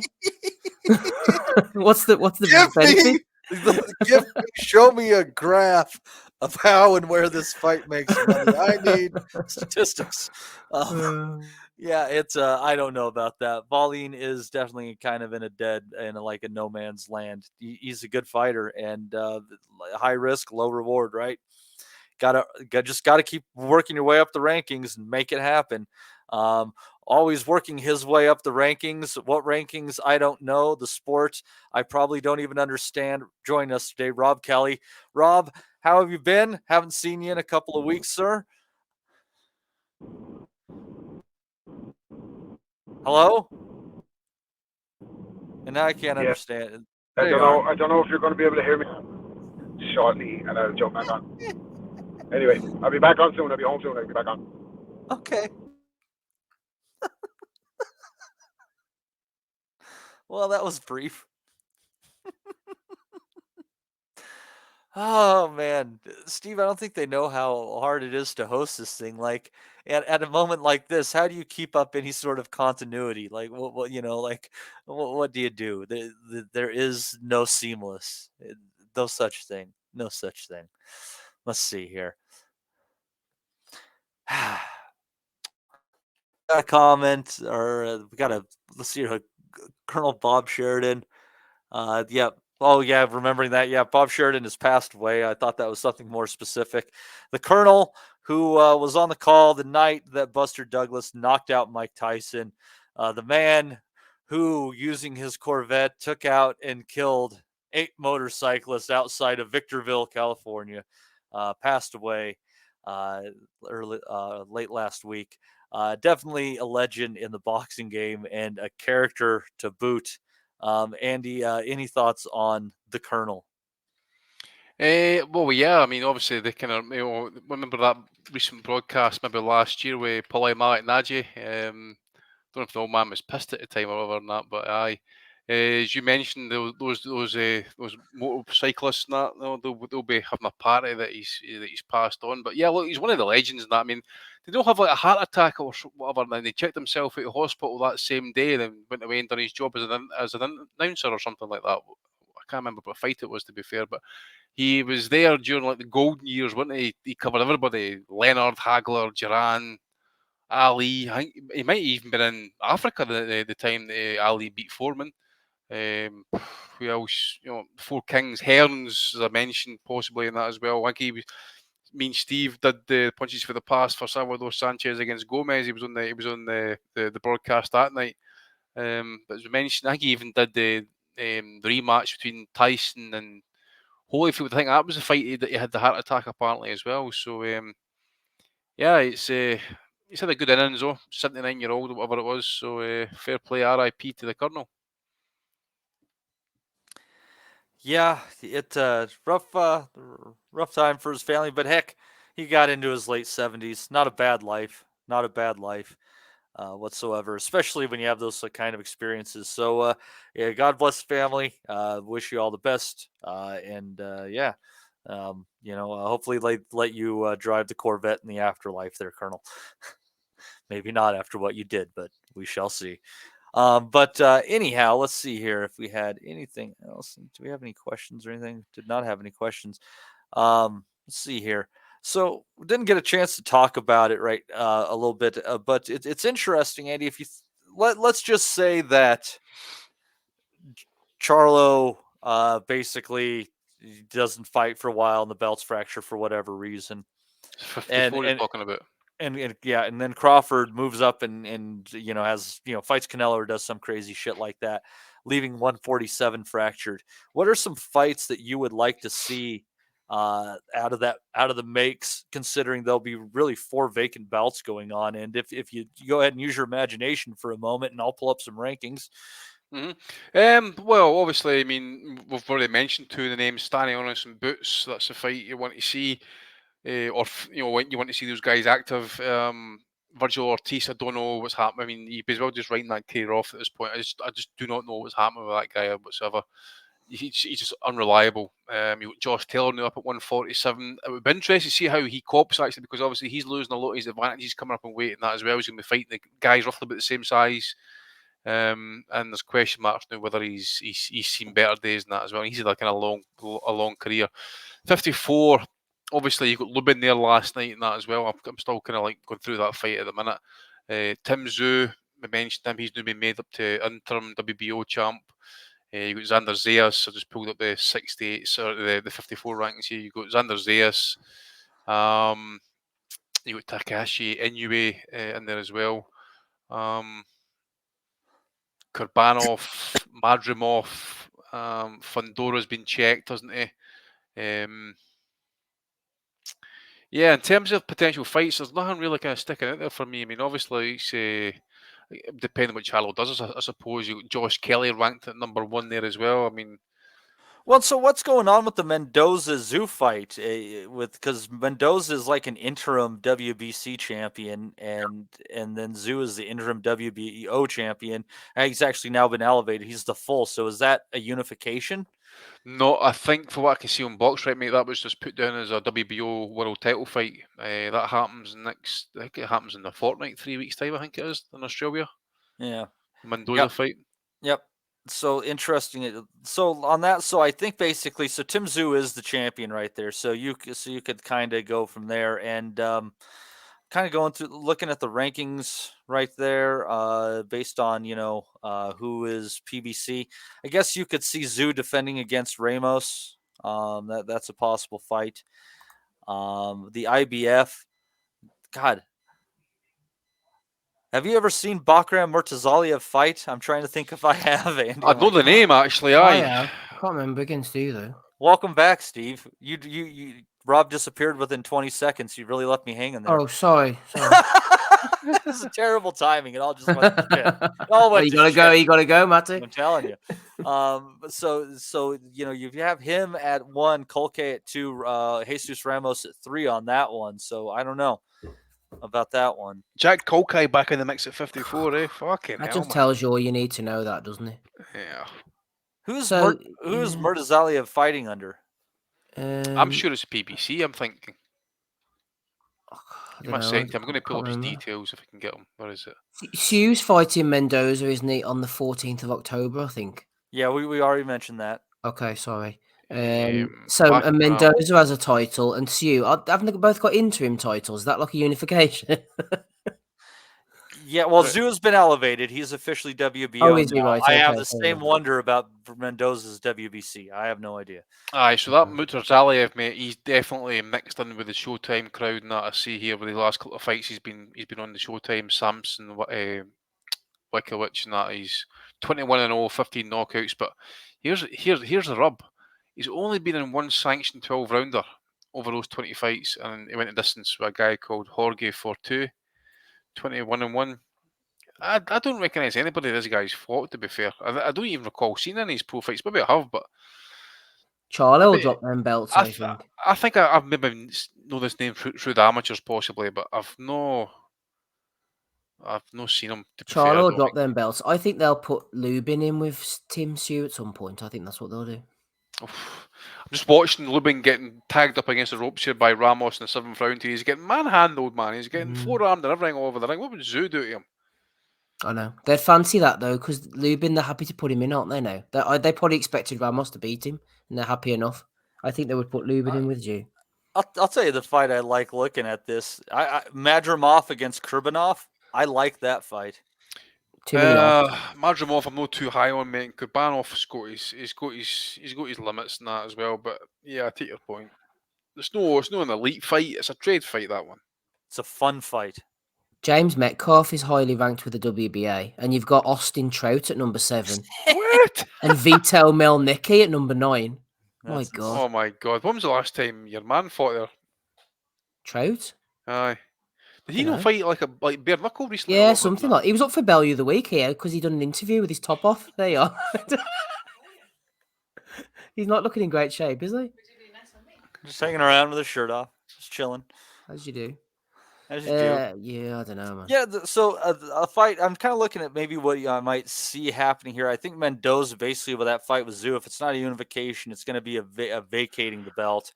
So I could see Conwell against Spence. They already have Spence ranked number 3 for the WBC. Conwell against Spence, I could see them making that one. Conwell's a good fighter. I don't know why nobody signed him up. See that Tawia Karim? I'm sure, is that not a Thai fighter? Did Josh Taylor not bash him up at 140? Not sure. I remember he fought somebody. So he fought some Thai fighters, some sort of IBF mandatory. I'm sure No, the Thai fighter. Didn't Tewa Karam fight somebody? He fought Lucas Matisse, I think. on the Mercito Gesta Jorge Linares card. Yeah, he was a big dude, I think. He was like that's 147. right, That's how Lucas got his interim 147 belt that he lost. Let's check that. Yeah. If I got that right, I'm gonna pull myself off the call, man. He's got 50 wins and 1 defeat, and that 1 defeat came to Matisse back in 2018. He has fought fucking nobody, and he's somehow ranked in the top 10 of the IBF, man. That's just trash. It was on the Linares Gesta card in 2018. I need to be sectioned for that. For knowing it's amazing that between us we were able to put that together off of that. Wait, I might know that. I'm gonna hand myself in. The records, the record of his last 5 opponents was 3-0, 5-0, a debutant, 5-1 and 5-1, and a 17-5-1. And he's, as I say, he's fucking ranked in the top 10 of that the WBA. Here's a fucked up one for you. So the IBF has 11 Takeshi Inoue, 12 Bakary Samaki, and then 13 not rated, 14 not rated, 15 Austin Trout. Like, if you're not going to at least put him up to 13, why even fucking have him there? There's nobody else there. Sam Eggington, number 13. I swear to God. Is that what you have on yours? Yeah, I'm on boxing scenes rankings, mate. So I don't know how up to date they are, but you know they've got Sim Zhu here and as the interim champ. So I tell you one to look out for, Andy. That he's ranked in number 8 by the WBC. He's somewhere. Tellez. Yeah. He's handy. He battered. Was it Garcia he battered in the last fight? I think Sergio Garcia. Yeah, I think you're right, mate. Oh yeah, he's that. Yeah, he was the one on the undercard of Terence Crawford. He was like 5-0 and went there and like, God damn, they're moving this guy fast. Sergio Garcia. I think Garcia was like, he was no ex-European champion or something like that. That's right. Solid fight. Yep, solid fighter at the distance with Fundora, and that Tellez battered him like him. And Xander Zayas is another one to watch. He's ranked highly. Number 2 by the WBO, although they wouldn't make that because of cross-promotional issues. That Garcia had been in with Fundora and Tony Harrison and that as well. That's right. Can you imagine Josh Kelly against Xander Zayas? Freak's sake, I don't know. Josh Kelly. Oh, Josh Kelly, yeah. Yeah, he's ranked quite high. But I'm interested to see if when the mandatory gets called, actually. Because obviously Charlo's been holding those belts hostage for a fair bit. The mandatories will be stacking up. So I'd imagine Zoo might have a quick turnaround here after the Mendoza fight, if he wins that, of course.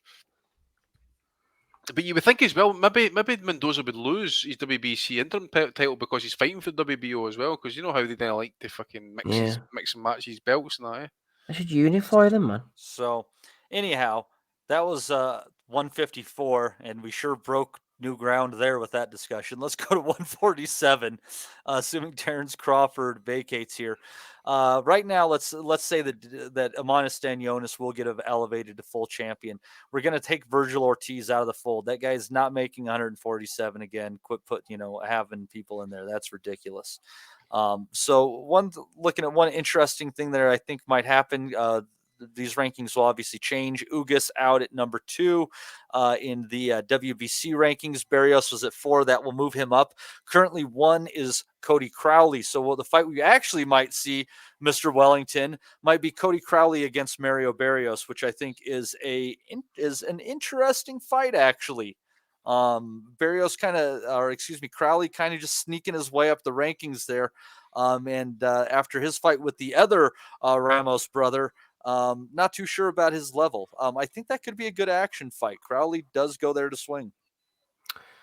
Crowley against Barrios. Mm-hmm. Right. Oh, yeah. Well, Crowley's overdue a shot, isn't he? Wasn't he highly ranked with the IBF at one point? Oh, he's number 3, vacant. So he might hold off for a vacant shot. Him against Esserman, they were talking about that, weren't they, for the vacant IBF? I think that might be more. Yeah, realistic. But they had no interest in bidding on that one. Yeah. Or whatever. I've heard that's basically in the toilet. So that's why I'm looking at the WBC on that one, because he's won there, so he's basically due the shot, correct? So I could see that one because Ugas obviously moving out. Suleiman Sissoko right there in behind him. Josh Taylor at 5 right now. Sounds like he's going to be getting it on with Catterall sometime next year. Then you have Kavalauskas after that. Avanation, that's basically junk after that. Alexis, sorry, Matthew. Then on the WBA side, Stanionis, like I said, get Ortiz out of there. Then you have Giasov, Thurman, Butayev, Spence. Obviously, Spence moving out of there up to 154. Maestre after that. Crowley also ranked there. I don't know that one. So I guess we could potentially see Andy Stanionis against Keith Thurman. That might not be out of the realm of possibility. Oh, God. Jesus, what a waste of fucking training camp for Stanionis that is, man. Thurman needs to fuck off, man. He shouldn't be getting title shots at anything. Hey, I met Keith Thurman. Nice guy. I don't give a fuck who you've met, by the way. He doesn't deserve another one. This is the fucking problem, by the way. These fucking fighters getting recycled and get other opportunities and that. Thurman, people forget, was missing in that MIA for about 3 years, like the best part of his prime. 3 years missing because he's away fucking... Well, now he's been out for like 18 months again. Yeah, exactly. So he's come back, had one tune-up fight, and he's talking about world titles and, well, Keith one time, Thurman, talks himself about third person. Fuck off, man. He doesn't deserve anything. Fuck him off. Jesus Christ. That was really angry. Sick and tired. The thing is, man, right, okay. Just do it to get these fucking 47 rankings back up here. Because I'm sick and tired of seeing the same faces getting the same fucking opportunities. Like Danny Garcia, man, it's like a shite that won't flush. You got Spence done 147. Get him the fuck out of there as well. Taylor's has been mentioned that he's going to be interested to see what happens. But Ugas washed. Mastre, again, the guy's been set back because he got robbed. Butayev would be a hard out for anybody, to be fair. I mean, I like to see Butayev. Listen, see if you want to see Keith Thurman fighting, but I want to see him fighting fucking Butayev. Butayev would fucking take him to the fucking shadow realm. And Stanley would just pump that jab all night long and just destroy his face. So, fuck Thurman off, man. I ain't interested in seeing any more of his fights. That was a guy who spoke like a fucking future Hall of Famer and delivered fucking none of it. Coming through the ranks, that he looked great. I think, all right, we've got, this guy. Matty was bigger on him and that, but let's be real here, man. He hasn't really kind of delivered them half of his fucking talk. he hasn't, but he does have wins over Danny Garcia and Sean Porter. Wow, Danny Garcia, mate, fucking hell. Good wins at the time, but you're talking 5-6 years ago, and with the inactivity and everything, he's making a mockery. He's making a mockery of the rankings. Like, I'm just reporting from the rankings. I didn't know it was such an emotional topic for you. Remember? No, but I'm fed up of watching these same fucking fighters all the time, mate, getting opportunities over I'm just trying to kind of get someone, just grab someone at the right. I mean, for example, look at Avanesian, right, getting fucking ducked constantly off Josh Kelly, right, and he's good, and if he finally gets the opportunity and he gets fucking done, but he'll not get another chance. He'll not get in at the front of the camera and say, "I want to fight so and so. I want a world title fight like fucking Keith Thurman, like I'm some sort of fucking hot commodity." He's no, he's a fucking part-time fighter. He's made his money, and he should just fuck off and leave everybody else to kind of get on with it. Now, you've had your career, it was okay, and that was it. You're not going to do anything else. You're not going to do anything special. And fucking Pacquiao, we'll just end it on that. Actually, what Pacquiao done to him just basically kind of proves my point. He's done. He's finished. Fuck him off. I think it's hard. I think the problem is it's hard to invest in guys like Thurman because you think to yourself, oh, he's going to come back after 18 months and he gets a win or he puts a good performance. Like Barrios, the boys are mentioning about Barrios there. He beat Barrios, but you can't invest in him because he disappears again for another 2 years then. Where's continuity? Oh, let's see him fight so-and-so now. You don't know where he is. He's like, who knows? He could be up a mountain somewhere. And he definitely ducked boots because see when the fans were all saying after he came back with that tune-up win that he had in that, right? Okay, you want a world title fight Boots in the final eliminator. Well, what you got to understand, nobody knows who Boots is, and Keith one time Thurman is the next world champion. Oh, fuck off, man. You know what I'm saying? Doesn't want to give the young guys coming up a chance to kind of prove their worth in that, but he's wanting to fucking take the same opportunities off the young guys coming up, thinking he's fucking entitled. Fuck off. Well, that's interesting, guys. If you go through these, do you see Jerome Ennis on any of these lists? Jerome Ennis 147. I don't see him ranked anywhere. I'll just check 54 see if he's been dropped in there. But yeah, you're right. He's no. But did they not have title fights fall apart or something like that along those lines? What was it again? I don't know, but fuck, that's weird. Give me a minute. I'll see if I can find anything. Huh. He's on that list there, number 2. That's the PBC rankings, okay? No, that's Box Live or something. It's interesting. I just noticed that Marcel there, Matty, he's not on the rankings, so maybe. That's weird. I don't know. That is a weird one, actually, because he held the IBF and was it the interim belt for a period. He beat that Vio, who's at number 9 there. Oh, he's not ranked because he has the interim IBF. Complicated, this, isn't it? Because see, the IBF were the ones for creating interim belts for most reasons. So right, well, okay, that would make sense then if he's not. But still, boxing scene have got the interim champions named, and he's no named there. So yeah, that could be a mistake. It could be. It could be. Man, there's a fair amount of fights that to be made there, and hopefully they make it's something that we like to see. I mean, I see a lot of decent fights out there to be made. But I kind of think, Rocha against Esselman, that is a good fight. I think that might have been mentioned. I don't know. It'll be interesting to see if these belts fracture, what happens. I'm very curious to see what might occur as that goes on. I was kind of hoping Rob would be back here before we move on into previews, but I don't know that we're going to get to that opportunity, unfortunately. So I don't know. We shall see.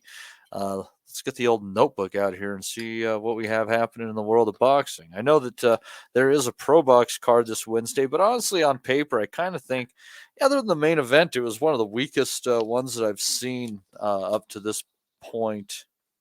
But I still think the main event could be interesting. Pablo Cesar Cano, who we've seen in many fights, taking on Zachary Ochoa.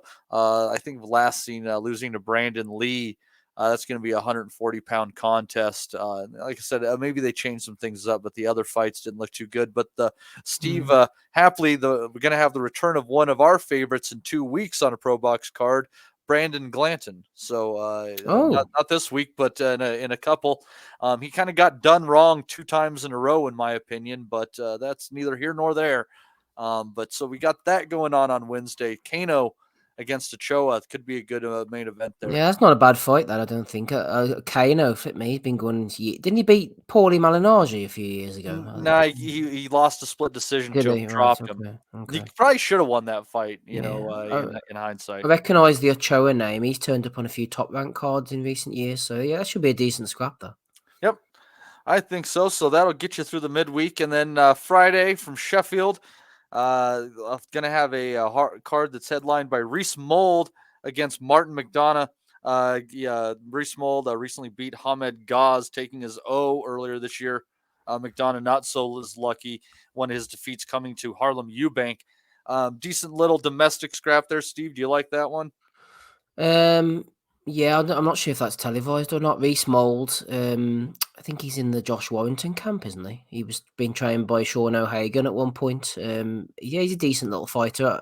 I don't know about the TV on that one because there's a BT card on the same night as well. So, yeah, good luck to Reese Mold. There used to be a Martin McDonough from Manchester boxed about 10, 15 years ago. I don't know if this is any relation to this McDonough, but that's all I have of interest to add to that one. There you go. At least it was something. Also, on Friday, from your call, decent fight, undefeated Masood Abdullah taking on Mark Leach, who can pull an upset at any given time. I think if Oz was here, he might be all over this particular fight. I see that's for the vacant Commonwealth silver title, by the way. When did the fucking Commonwealth title start getting silver belts and that, man? What the fucking load of crap. A bit weird, isn't it, though? Yeah, eat shit. Fucking it's everywhere. I think Leach might win that fight, Leach is a decent fighter. He outboxed that Chris Bourke, didn't he? I know he lost to Liam Davis, but I think Liam Davis is going places, and he beat Ashfaq as well, Leach. He's a handy enough 12-round fighter. I think Abdullah could be, he'll have his hands full on that one. Beat a Somba as well. He's usually he's usually good to go, good rounds and that, Mm-hmm. Absolutely. All right. Cash Ashfaq as well. And then on Saturday, going to have a card happening from Canada. Going to have Evelyn Bermudez defending her IBF and WBO belts against Kim Clavel, deciding to take a different route after losing a fight to Jessica Neri Plata. Also on that fight, what could be an interesting 147-pound scrap between Sebastian Bouchard and the undefeated Moslam Akdeniz, 18-0 coming into that fight. And then, although not necessarily in order of time, this will be Sunday morning for you guys all, Saturday evening for me. Going to have a card from Las Vegas on DAZN. A couple of interesting fights on there. One I kind of like is Beck the Bully Melikusiev taking on Atlantis Fox, who in his, speaking of Canada, was jacked in his last fight against Eric Bazinian, at least in my opinion, Steve. And then the headlining fight, both these gentlemen going to cruiserweight, Zurdo Ramirez taking on Joe Smith Jr. in a fight I think is going to be a pretty hellacious war. Steve, not a bad little bit of fare from DAZN for a Saturday night or maybe a Sunday morning with your coffee.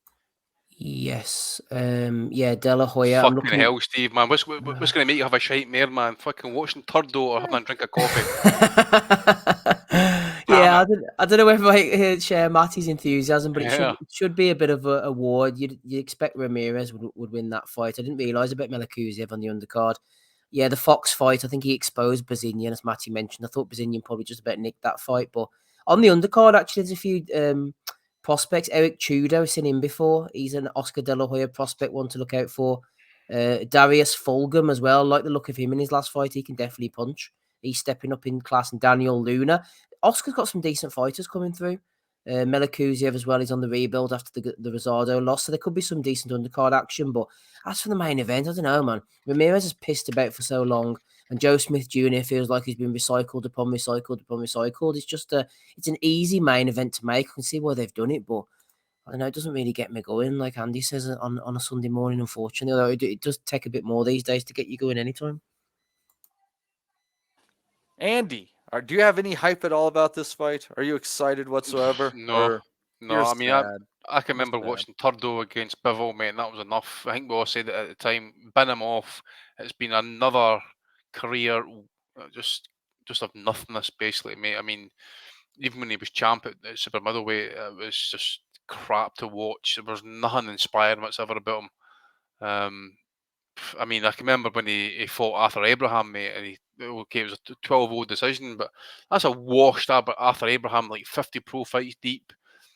You know, years past his prime, not even at his best fighting weight, mate, and he still couldn't fucking stop him. You know, so yeah. And Joe Smith, I think he did retire after the Beterbiev beatdown. You know, what ambitions he got left to be doing this, man? It's just another fucking payday, I suppose, not. But nah, I'm not going to be kind of like getting up the first thing Sunday morning. This will be the first fight I'm watching, unless somebody tells me that it's going to be like, oh, Andy, it was a great fight, by the way. You need to watch it, right? Okay, I'll maybe stick it on, but I think I might just watch the highlights. I think, mate. Thomas Newman's big on Joe Smith. I've seen him put it in the chat a couple of times about Smith beating Zerdo, but I don't think so, man. I'd fancy Zerdo, to be honest with you, to win that fight. I wonder if there's It'd be great though to see Smith win it, I suppose, because just to end Turdo for good, man. Just like fuck him off, you know. I'm not against Smith, mind you. So as I say, he's a blue collar guy. You know what I'm saying? So yeah, he seems like a good cat, man. I ain't got no qualms with Joe Smith. Yep. Let's see here.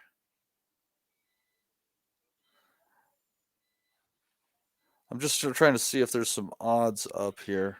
Just saying to Steve, not anybody, but while you're doing that, just let listeners know, saying to Steve, if anybody's interested, there's a German card on next week. You probably need a VPN on MDR. One of the upcoming super middleweights, Olesius Inglesias, is a Cuban based in Germany, and he's got the IBO super middleweight title. Could be a player at 68. Just need to wait. Another southpaw, obviously, in that as well. So just need to wait and see how he develops. He beat Isaac Chilemba, who beats him as well. So clearly, the guy can fight. I know it wasn't the best version of Isaac Chilemba. Yeah, but who beats him, though, mate? To be fair, you know. Yeah, I'm not seeing anything up there on for odds for Smith and Zerdo yet. I'm probably get it during the week though, eh? Yeah, I'm kind of curious about that one because I do. Yeah, I would have to think that Smith is going to be coming into that one a pretty heavy underdog, but I always got to give him a puncher's chance. I think you'd be surprised, actually. I think that'll be a little bit more closer than what you think, actually. Yeah. Really, it should be because, I mean, both going up in weight. Zerdo looked absolutely awful against Bivol, and we saw what happened to Joe Smith. So I think they might be hard to kind of match that one, possibly, mate. Yeah. I don't know. I have to take a look and... Who are you fancying? Exactly. You didn't know. So what's the point of betting on that shit, man? If you find something of value, if we're just like if you're really like scratching your head, and the odds are just incredibly tilted one way or the other, well, there's value on the fucking underdog at that point in time. Yeah. Anyhow, back on the call. Thank God. Before we get to the last card, always just in the nick of time, Rob. I'm always impressed. You must have telekinesis or some crazy shit like that. So why don't you? Well, listen, baby, I'm not always here when you call, but I'm always on time. You know what I mean? There you go. So why don't you give us your recap of what you saw this week, and then we'll get into the Wood versus Warrington card as a group after that. Well, I'll give you a recap of what I saw this week in the fights. Let's just leave it at that. I don't know. I like Canelo and Charlo was a big disappointment for me. Like, not that I was excited about it in the first place. It's the wrong fucking Charlo. Like, he's fighting a guy the wrong size. You know, we expected Canelo to show some signs of regression. Not really sure if he was tested enough at all in the fight where he had to answer any questions at all. We know everything that we know about Canelo is still the same. He cuts off the ring. He's got extremely fast hands and he has a great beard. And I thought Charlo was very quiet, I thought, in the build up to this, uncharacteristically so maybe. He wasn't doing a whole lot of barking.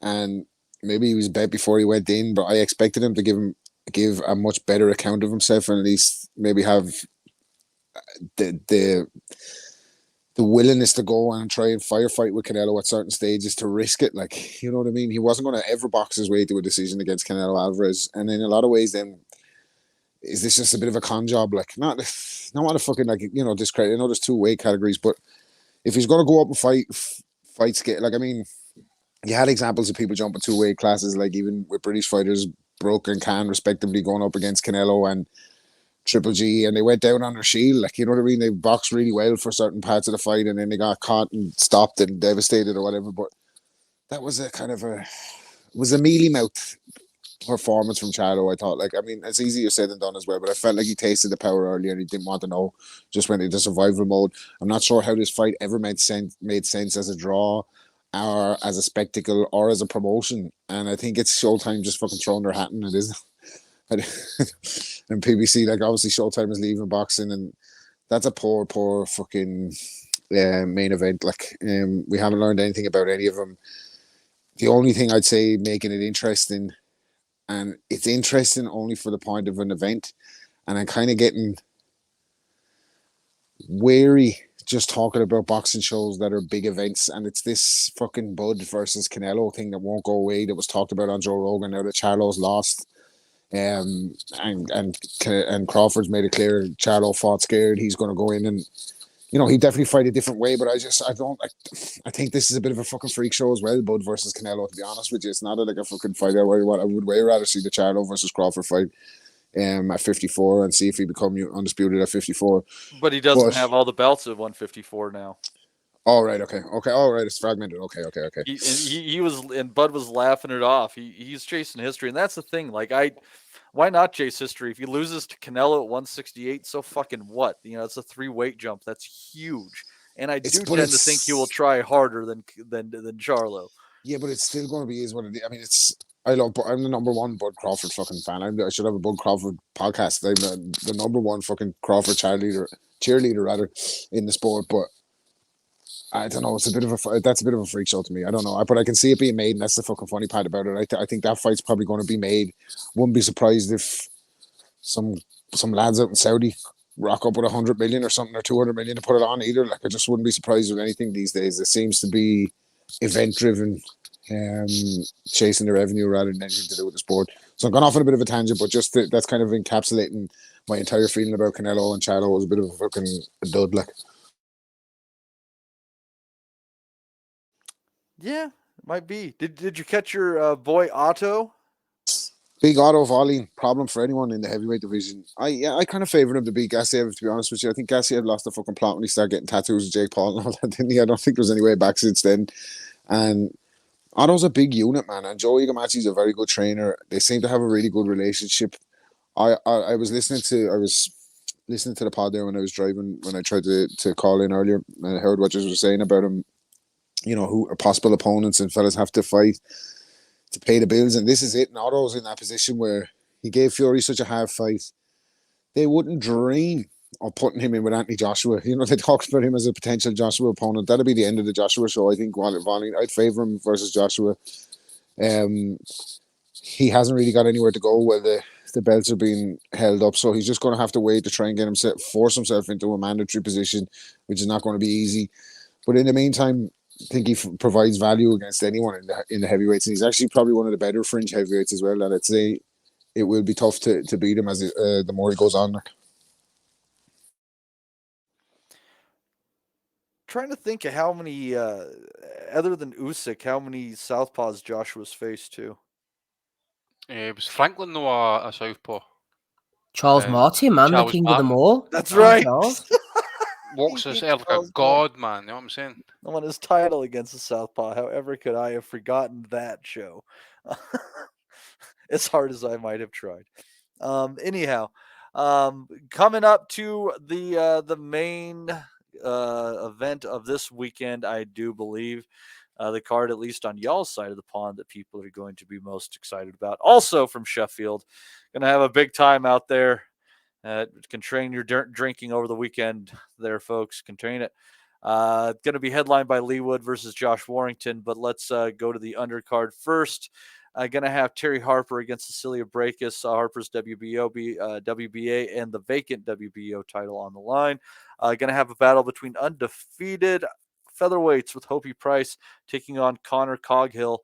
And then a fight that's pretty close in the books, 165-pound fight between Kieran Conway and Linus Udofia. Steve, what are your thoughts on this undercard? Okay. Right, Kieran Conway against Linus Udofia. Yep, that's a decent enough fight. Oh, Terry Harper's. I thought Brækhus had retired. I don't know what's going on there.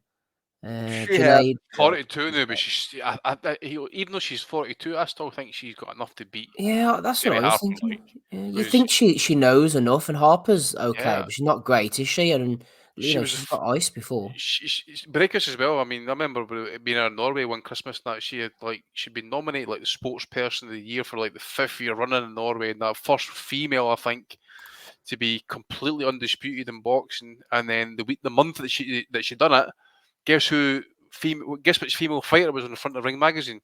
Wasn't it Brækhus? It wasn't even a boxer. It's fucking Ronda Rousey. Is this the woman to beat Floyd Mayweather? Holy fuck! Yeah, Brækhus is in her 40s. Remember that? I did remember that. Remember Dana White, like, shamelessly, I'm telling you right now, she would fuck Floyd Mayweather up. You know, she's a woman. Floyd Mayweather is fucking undefeated. Floyd Mayweather's undefeated against women, man. No chance. Where'd you go from that? Hopi Price, not that fussed on him. He's okay. He's a bit of a feather duster, man. He beat that James Beach last time, 12 rounds against Connor Coghill. He's only got 1 knockout, so I don't know. I'm at a work do on Saturday evening, so I'm not going to be able to see any of this live. So you're barking up the wrong tree with me, Matty. Ouch. Andy, your thoughts? Sorry, on the card you said, mate? Yeah. Oh, nah, mate, it's complete trash, to be fair. I mean, come on. I mean, Terry Harper, I mean, Canelo Alvarez is a big fan of her, obviously, in that, mate, but we all know it's all about levels in this game, you know? Yeah. He went dead, but, yeah. Nah, mate, it's just trash. And I'm not even over enamored with the main event, to be fair, either. It's a typical recycle job by Eddie. Eddie likes to recycle these situations, these belts and fights, etc. and that. But yeah, nah, I'm not gonna be pumped for this one, mate. To be fair, but nothing at all in that undercard is really kind of like piquing my interest either, mate. I wouldn't even want to illegally stream it, mate. I feel dirty just illegally streaming this fucking card, to be fair. Even Ed. Man, you guys make this job tough. You guys make this job really fucking tough. We're just hard to please, you know. I could just use a little bit of enthusiasm from time to time, you know. Thank God Matt Butters throwing fucking fiver in there. Says watching Wood, Warrington, and Manchester on October 7th on the Nutters meetup. We'll have Des providing boxing insight and Ricky G giving cocaine advice. Ricky got G, that going for us. Ricky G will be standing bouncer outside the bogs, that man, right? Hey, you come get a line. Hey, thanks, Matt. We appreciate that, buddy. I hope you guys have a fantastic time. Don't get arrested. I'm pulling for you. So the main event, Leigh Wood against Josh Warrington. We always knew this was the fight Eddie wanted, and Eddie got it. But I do think it could be a decent fight. Warrington right now is just a little bit better, paying just a little bit better than 2-1 as the underdog. I don't know. Rob, I often worry looking at this and think, what will Warrington's dirty tactics or excuse me, how will Warrington's dirty tactics play in this particular matchup? And I don't know. What do you think, Rob? Yeah, I don't know. I think I like Leigh Wood. Like, I think he's a good fighter. I can't stand boxers like Ben Davison, obviously, but I do like Leigh Wood. I think he's a nice kid and a good fighter, good puncher. I think he showed determination regaining his crown. Thought he was fucking. He definitely got balls of steel. Like, he got the head pinged off him by Mick Conlon for 11 rounds and hung in there, dropped heavily, and came back. And I think he's probably the fresher of the two. And I don't know if Warrington's style lends to this. to beating Leigh Wood. I don't know if he can just pressure him and put him to the ropes for 12 rounds without absorbing something on the way. And I think Wood could stop him late. Actually, I'm going to I favor Leigh Wood in this fight. I think he's going to stop Warrington probably in the last third of the fight.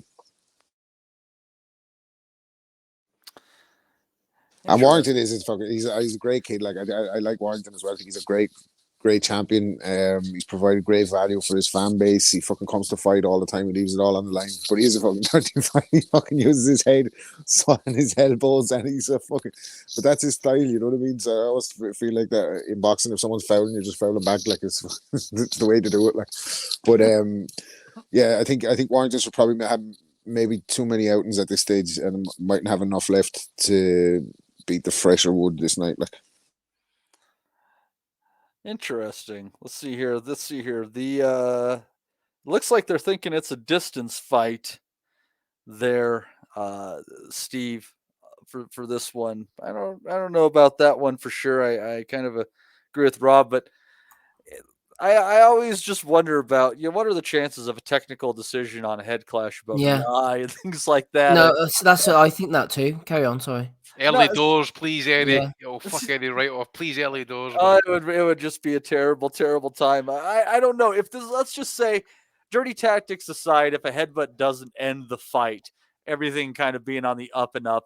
How do you see this going, Steve? We'll take out all those variables that will certainly play and try to call it down the middle.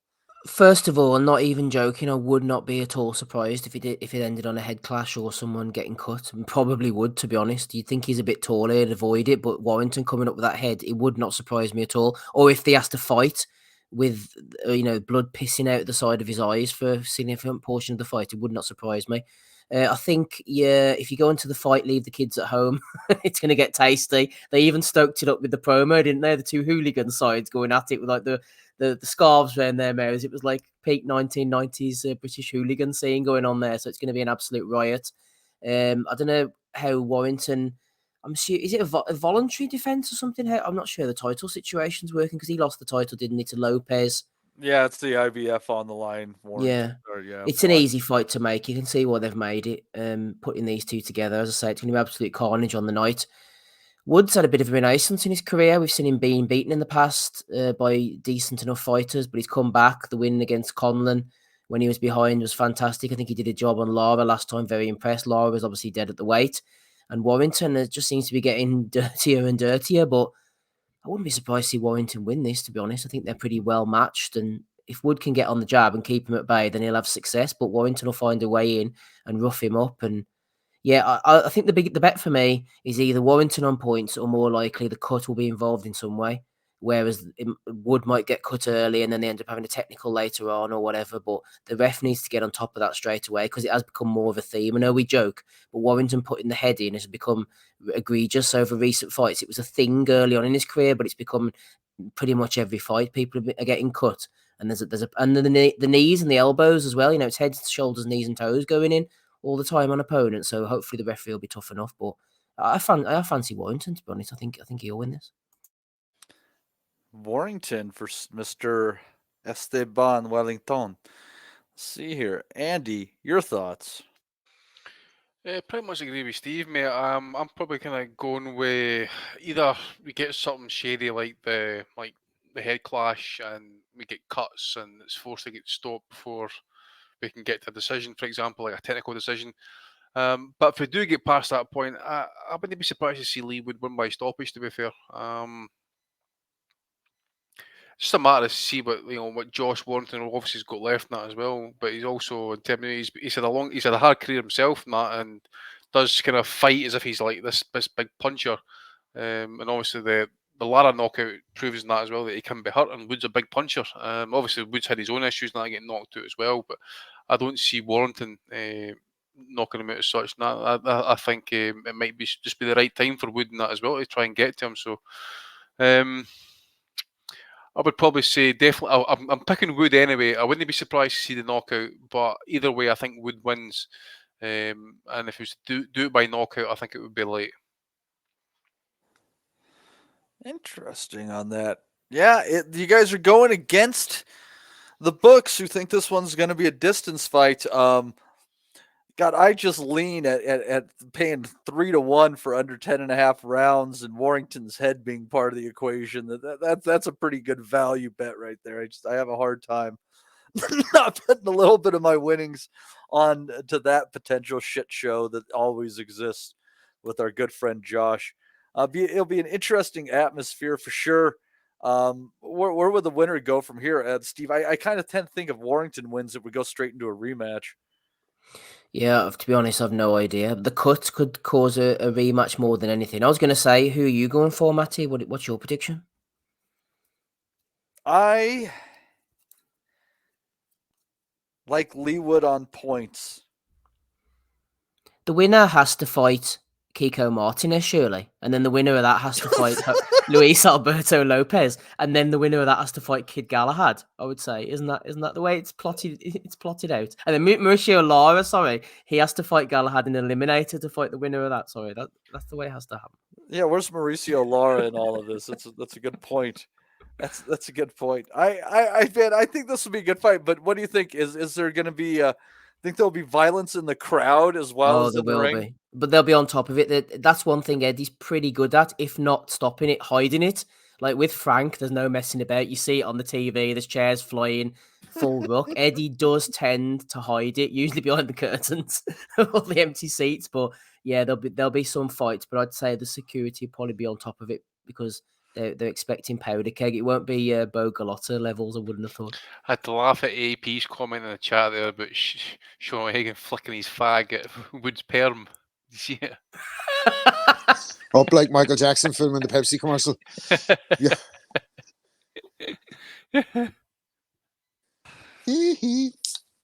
I was just thinking that. Anyhow, well, that we have a decent week of boxing there. I guess it's not the greatest, not the worst.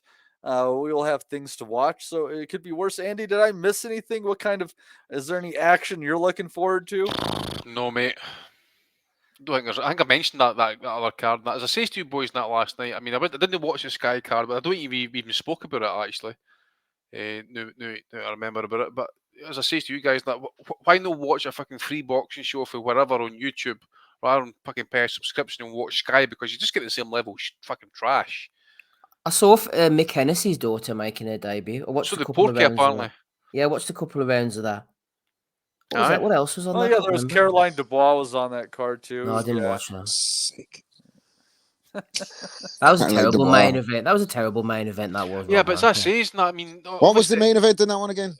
It was Stevie McKenna and fucking Dubois, wasn't it? It was Dubois, no, McKenna Tetley was on YouTube. But the thing is, Rob, I'm sure that main event was still growing after 11 p.m. And then this is the fucking show as well going on at the same time. Why are all these fights on in the middle of the fucking night now? Like when they're in UK shows, get them on at 10 o'clock. That's the fucking time to have the main event on a fucking weekend, like 11 o'clock ring walks and all. Fuck off with that shit. Like. Remember when Ben Shalom first started, man? They were having the main event first on the show, like 8 p.m. So it was a clash with like anything like the Zone or whatever Frank had on at the time or whatever that. But he's probably I don't know. He's washed now as well, mate. Need to sack him off, man, boring bastard. He's a bigger letdown than Gamboa, isn't he? His bench long. We had high hopes for him, and it just fucking didn't pan out. Like, frick anyway. Well, I don't know. I've been feeling the likes of Lawrence Okoli and fucking what's the other guy, Boazzi, are about to fucking become household names in Britain now under Ben Shalom's fucking guidance. So what's happened to Sky Boxing though, Rob, man? Bean will be turning in his wheelie chair if he saw this. It's a disgrace. It's like, I tell you what, Showtime was like the reminiscent of HBO not that long ago, right? With how they finished up. That's who Sky is now. That's who fucking HBO went. Same as Sky. Oh, it's pathetic, and it's consistently inconsistent. And one of the fucking main things to back that up is that Macklin is still there, man. He's still on the. Can't get rid of him. He's bulletproof. Literally bulletproof. How is this? How has he survived all the fucking sanction lists and nobody can fly to Well, I'm keeping myself on Sky. Fuck's sake. I don't know. Great bunch of lads.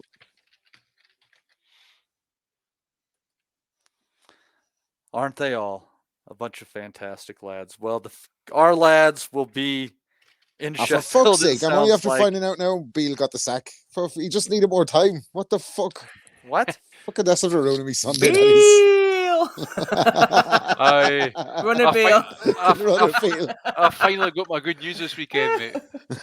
We nearly ended up with him, Andy. Be grateful. Mate, you have no idea the fucking shitstorm news is just fucking. Beale's on toast. Beans on toast. And in your laptop, Beale. See the thing is, man, he stays locally to me in that area, and I know where he frequents, and I'm like, you bastard, you better get the fuck out of here by this end of this weekend, man. I'm telling you, get the fuck out of here. Thank God he's fucking gone, man. Just needed a bit of time. I don't know what the fucking big fuss is. Fucking gobshite. Yeah. I think, Steve, thankfully, I think that might be all that I have this week. That's okay, Matty. No problem at all. So we're on to the Belly of the All Week right. territory. I Happy think enough, yeah? so. I think so, unless anybody had anything pertinent to say. I don't think so. You don't well have, to be fair, have we? Wellington, man, he's fucking assassin. Brilliant. Right, let's get on to Belly of the Week for episode 542. Steve's here, that's me. Andy's here, Rob's here, and Matty's here as well. A few videos to play us in. People are asking me for cuts all the time.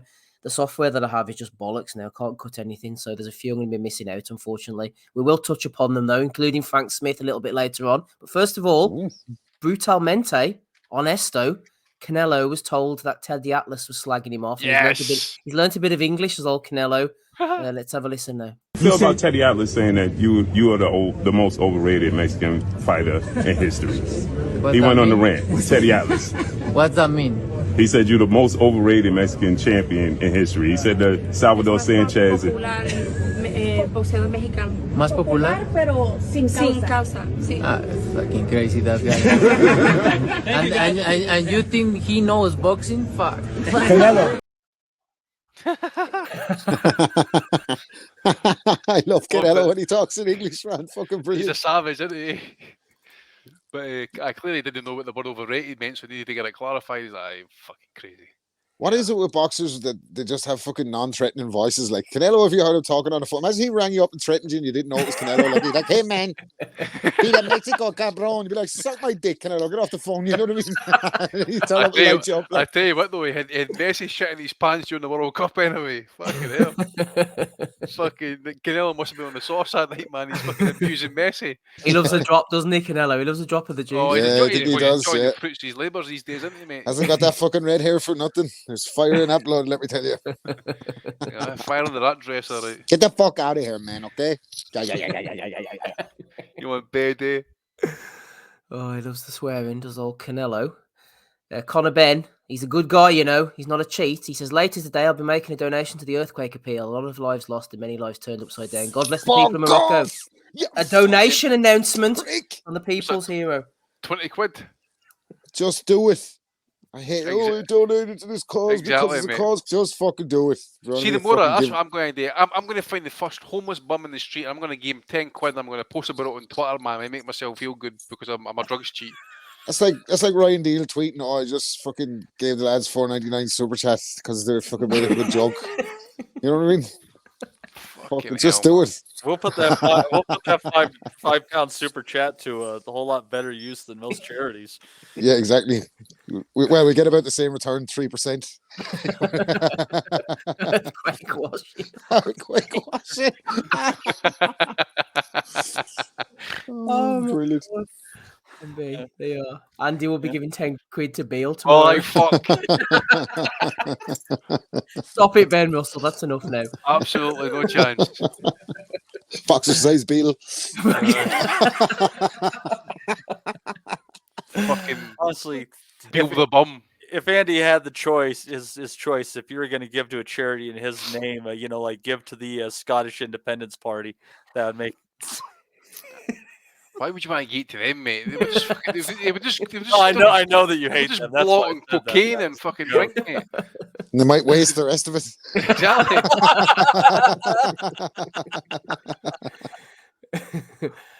Big Daddy Bunce has been weighing in on the old Channel 4 racism accusations. He says, "Are you joking? Did you do any research?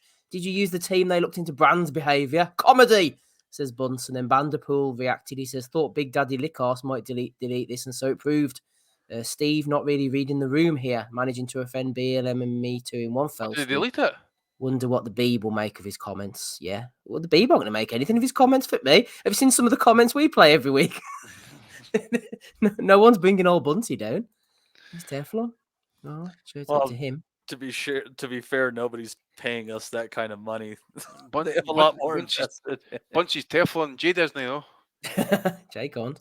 Japan. Apparently, Eddie now, Andy, is doing 3 shows in Japan. He was announcing during the week in association with DAZN. But on the small print, as Dominic Henry pointed out, it says all of the shows will be available live on DAZN, except Asia. So that'd be good for the Japanese audience. Oh, mate, I don't know. Matty's had his issues with the zone, as you know. Even me getting a copy on a fucking streaming that yesterday, mate. I'm watching the main event. Third round just cuts out on me, and like up comes a wee fucking bubble thing and saying, "Sorry, transmission has dropped. We'll get back to you as soon as possible." Fucking fight comes back up after like half a minute into the fucking 4th round. You guys fight's the same. You've got Donald McRae, esteemed boxing journalist, getting pissed off as well. Oh fucking hell, mate! What a shambles! There you go. Honestly, that's the kind of non-violent colonialism that I can sink my teeth into. Well, Donald McRae says 5:08 in the morning and DAZN lose the stream of Canelo Charlo after 2 rounds. Hopeless. Fucking garbage, man. But yeah, there you go. You can't get over to Japan, or there'll be no fights for you in Japan on DAZN. Can you imagine the quality of the card that's going to be in Japan, man? I don't want to think, to be honest. If we're getting Hopi Price and Kieran Conway here, who knows what they're going to be putting on? I don't know. They'll be dragging out all the old Japanese fighters, Andy. Eagle Kiowa and Katsunari Kawashima. Aye. Fucking he'll pull on some of the Thai bums and that as well, you know. Injin Chi will be getting bought out of retirement. Aye, fucking hell. With his brain damage and that. Yeah. They'll definitely be using Thai bums, that's for sure, Andy. Probably even use a hand at Rung Wrong or something like that, just to fucking might even want to make it a wrestling event or something like that, a Rung Wrong fight. I don't think Andy got my joke. That's a shame. Anyhow. I know you. Oh, Ricky Gravel's jumped in. Manchester Nutter meet up next week. Hey, another reminder. Yeah, keep giving us money and we'll keep reminding people. No, like literally watch out, ladies. It probably Oh dear. Except for Holly, she carries mace.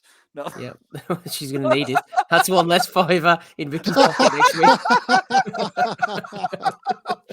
Poor gal. The boys will be listening from now on instead of watching on YouTube, won't they? Oh dear me. Well, what else have we got? Yeah, the Donald McRae done that one. Safe sport for Eddie. Eddie Hearn rules out dangerous Joe Joyce fight and tells him to retire. Eddie calling for retirement. He's looking after the fighters. He's doing his best. Clean sport. Why does Joe Joyce look like Sloth from the Goonies? Hey, you guys. Oh dear. I don't know if we touched upon this one last week. Actually, Conor Byrne, Chris Algieri was being removed from the DAZN broadcast team. Was it fair that he got pulled off? If that was the case, this is the first time I'm hearing this. I wasn't aware. I believe in karma, and he obviously got what was coming to him. Yeah. Let's just put it this way: in that someone, and they don't know who, but someone high up, and Algieri's fucking came out and said this actually as well. I think he's handled it professionally in that as well, hasn't he? Kind of like spat a dummy out over it and that, but he kind of expected it, and he knew, or he was approached. And he says, I think he said that the zone. He's not employed by Matchroom, so obviously someone's had a chat with the zone, and the zone have decided, look, listen, we're going to pull you for the broadcast and that. But apparently it's karma. What a maggot comment, man! For having an opinion like everybody else did, to say Conor Byrne's a cheat, and that's somehow deserving that he gets fucking pulled for the card and that. Shouldn't even be fucking fighting in the first place. He's cleared, Yep. It's karma, absolutely. Dominic Henry sent this one to me during the week. Dr. Joseph Ajayo, haven't heard much from him lately. He's now a THB, THM, DMIN, THD as well. He said, this is a serious warning to the Gypsy King, Tyson Fury. Do not think you can do a toe-to-toe with Francis Ngannou. I saw it on the realm of the supernatural that he knocked you out. Steve, you need to bin him off, man. No, let him finish. This is great. Floyd Mayweather, do not come out to face Terence. You will taste your first defeat after the Olympics. He says, sorry, I saw it in the realm, not on the realm. Technical error, Rob. Listen, we're all about the realm here. Me, Dr. Joseph, fucking Anthony Crolla. You know what I mean? Let's get beyond the realm. What's going on here? What are the realms of possibility on another's meetup? There's a lot of realms to discuss. You know what I mean? Andy, why would I have to sack the doctor off, man? Fucking hell, man. He takes Why me would on you gibberish. sack someone off? It's just fucking entertaining. He's This is fucking great. Some funny if fucking Ngannou knocks out Fury after that, won't it? We all go to the shadow realm with Dr. Joseph to try and fucking find out answers. Abby jab. The thing was that there was a guy on Twitter, Joseph Coney, he was calling himself, and he was pretending for a while that he was like the doctor, that it was a fake account. And to be honest with you, see this nonsense that he comes off with. If I hadn't have been on a FaceTime call with the doctor and seen him in front of me, I would actually believe that this was a troll account, to be honest with you. So, Dr. Joseph Ajeo, DMT. TMT, THC. DMT, CHC, for CBD. sure. LSD. CBD. Anthony Fowler. Oh, dear. OMG. We love the doctor. Anyway, this is for Sam Watson for turning up. Here, the theme continues, Matty, turning up with the Keith Thurman t-shirt for the weigh-in. Holy shit. Giving the people what they want. More Keith Thurman. Fuck you, Andy. Fuck you. Better chance of fucking showing up at a fucking on a fucking t-shirt somewhere than actually turning up for a fucking Exactly. weigh-in. Exactly, man. Fucker. Hey, the most inactive Andy, no one's waste. putting your bald ass on a fucking t-shirt. I don't need to, mate. I don't need to. T-shirt. I've got people turn up to listen to me on a podcast weekly, man, and then fucking dropping super chats off. Yeah, we're international superstars. Exactly. What's Keith Thurman, man? He's fucking running for Boots Ennis. That's what he's doing. He is the epitome of everything. Him and Danny Garcia, two of them. I hold the two of them. They were the epitome of everything that fucking went wrong after Al Heyman started paying these guys monster fucking purses because they were once young, hungry, very good, exciting prospects, and they turned into shit shows after fucking they went down the big money. Like, so they fucking Thurman, man. I swear to God, he's just he was a great talker. He used to fucking get on those Fight High clips back in the day, and he'd be telling you how he was going to defuse the Mayweather blueprint and what he was going to do to Manny and all. Then he got the fucking shot against Manny. Shit the fucking bed. Shit the bed. Exactly. Hey, that's what I was saying to you. That's what I was saying to you before. Just but Rob was saying there as well. Spoke a good game like Michael Beale and shot the bed when it fucking mattered. That was a fucking close fight. But anyways, he's got a lot going for him, man. You know, did you know that in a picture of me, him, and Donnie, that he is the second best dressed guy in that picture? That's and really the one I hate the least.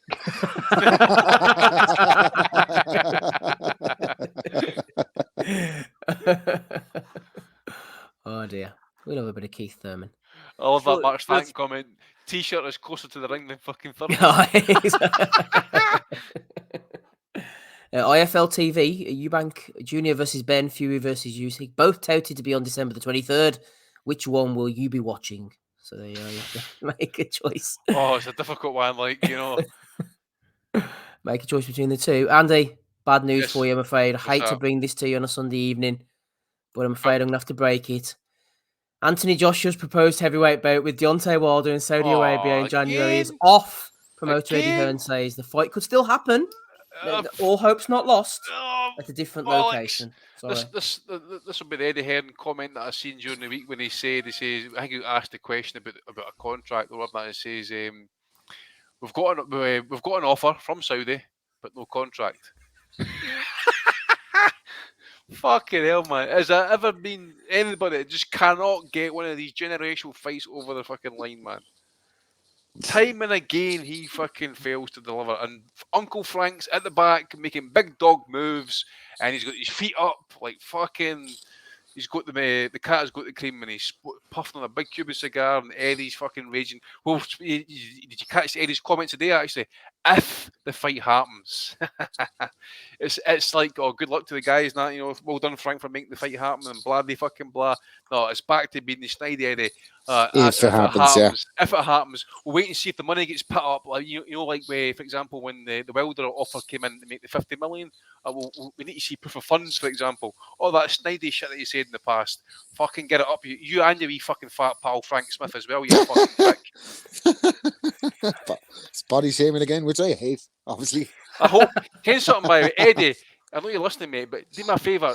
I loved it when you fucking used to batter fucking Frank Smith around about your office with the gloves on, mate. Go do it again. Sick to death of these bastards, man. Yeah, someone put on the comments below that Obama was still president when Eddie first said Wilder is next. Fucking George W. Bush was in charge, was he not?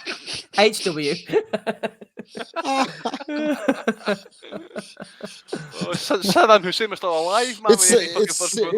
It's true though. Like he's been, because I've been on the pod 5 years. Like I'm just around the time I started coming on the pod, Eddie was that whole fucking Shirley Winkle saga was beginning. That's fucking 5 years ago. He's been promising a Deontay Wilder fight. Fucker. Anyway, it's probably best for Anthony Joshua anyway that this fight doesn't happen. Let's be serious. Like, fucking, what's he going to be like after Wilder gets him? Like, he's bad enough as it is now. Like, what the fuck is he going to be like after this? Like, so the thing is, still, let's see it. Fight now, though, man. If he doesn't get that fight, he's on the plums, mate. He's fucking. But can they get Wilder somebody to knock over like in 30 seconds while this is all fucking waiting to play out, please? Like, Frank Sanchez potentially. I mean, anybody. Just fucking get him somebody to fucking black. What about Zilly Zhang versus fucking Deontay Wilder? I'd watch that. They want to make that risk go. That's high risk, fucking good, potential low reward. You know. It is.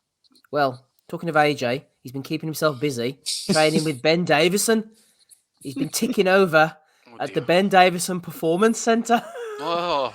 There could be a vacancy there for a lad fucking recently fucking relieved of his duties to go in there alongside Boxercise Ben. Fucking fit perfectly into that gym. Oh my God.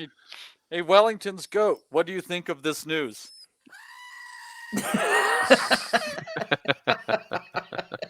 Look at him with the headband. Look at him.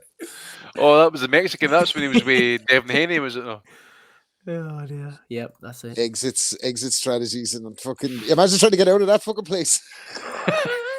The exits all over the place. You wouldn't know where you are. It's like the thing is, though, the main part of that tweet, the Ben Davison Performance Centre. Come on.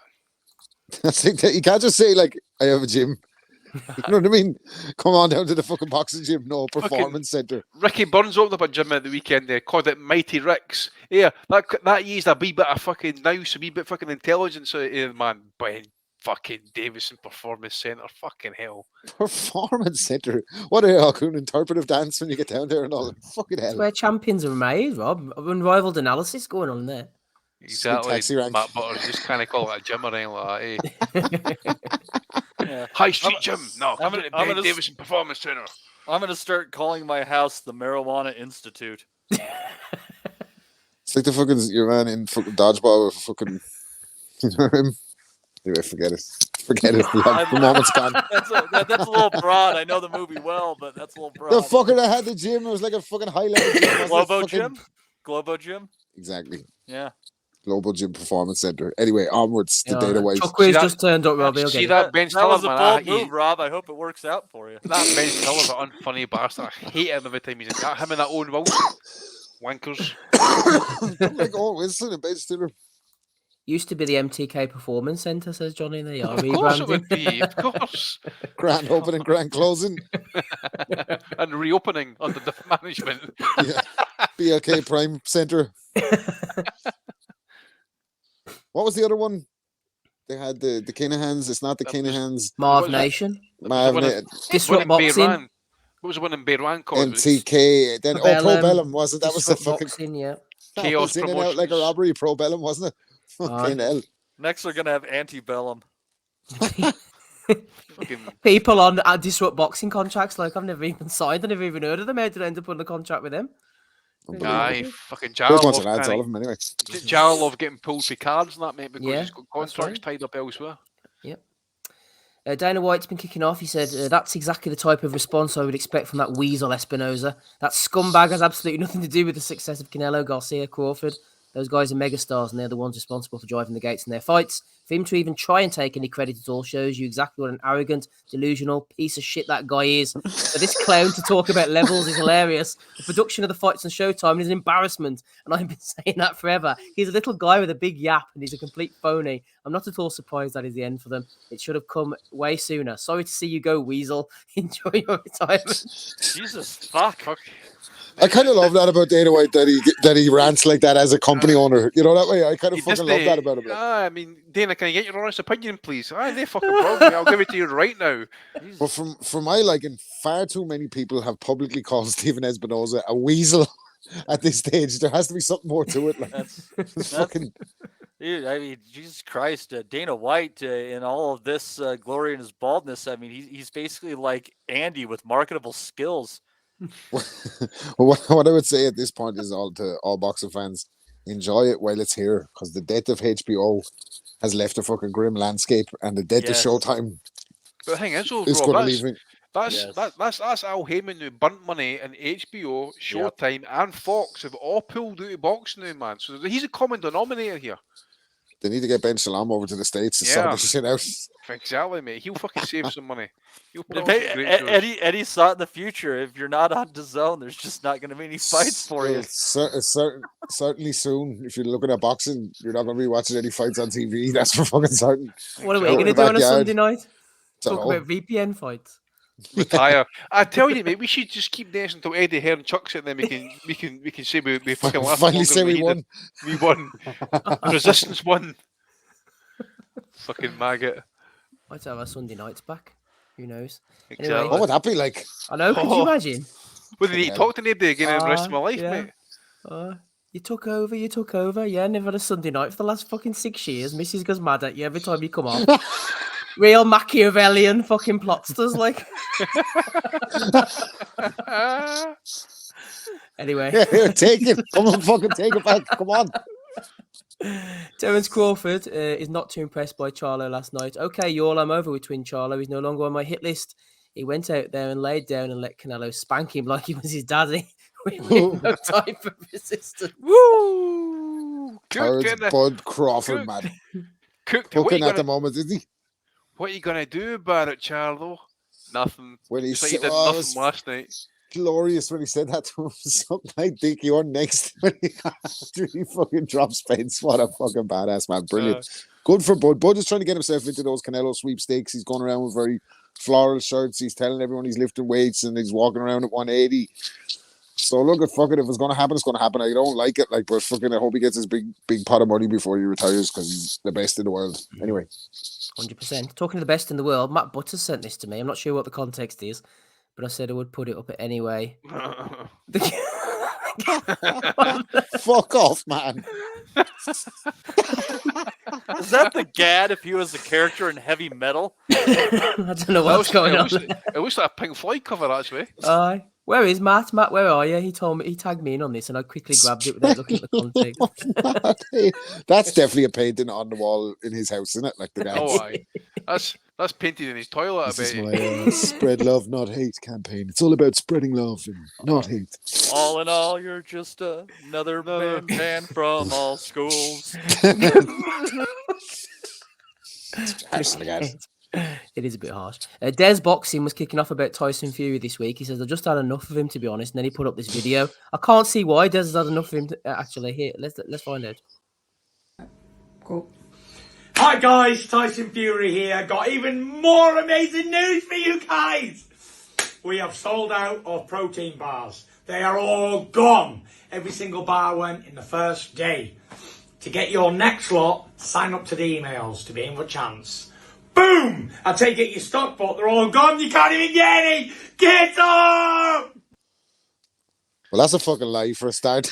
There's a fucking warehouse full of those fucking bastards somewhere. So Big John is traded in the Chinese food for protein bars, right? Fiber. The best thing about that video was the guy at the beginning, wasn't it? Like, go. Protein bars. It doesn't even he seemed very enthusiastic and genuine about the fucking those protein bars. Anyway, he looked really excited about it.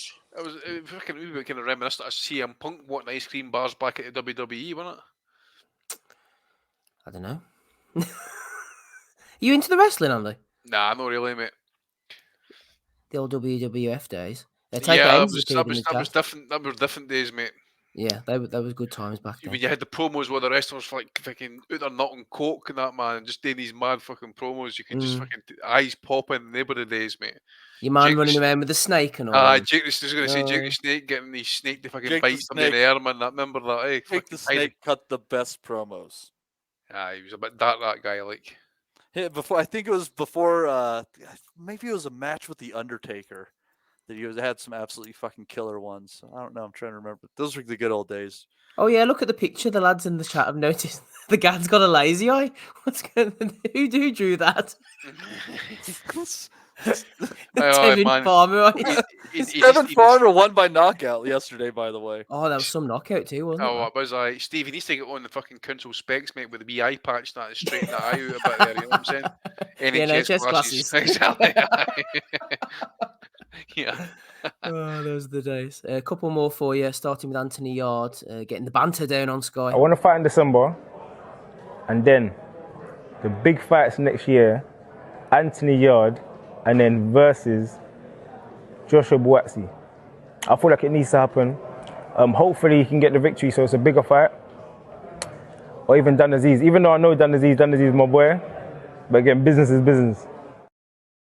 Oh my God, man, Joshua Buatsi. Oh. It's all getting nasty in the studio. Oh, mate, the thought of that is... I'm breathless with anticipation for that fight. Like, oh my God. Cutting a promo now, Andy. Get on it. I get on it, mate. Fuck it. I used to get on the cocaine then. He cut it then properly then, mate. Yeah, dig it. Thomas Newman says, the guy is still staring at me. Please change to something more appealing.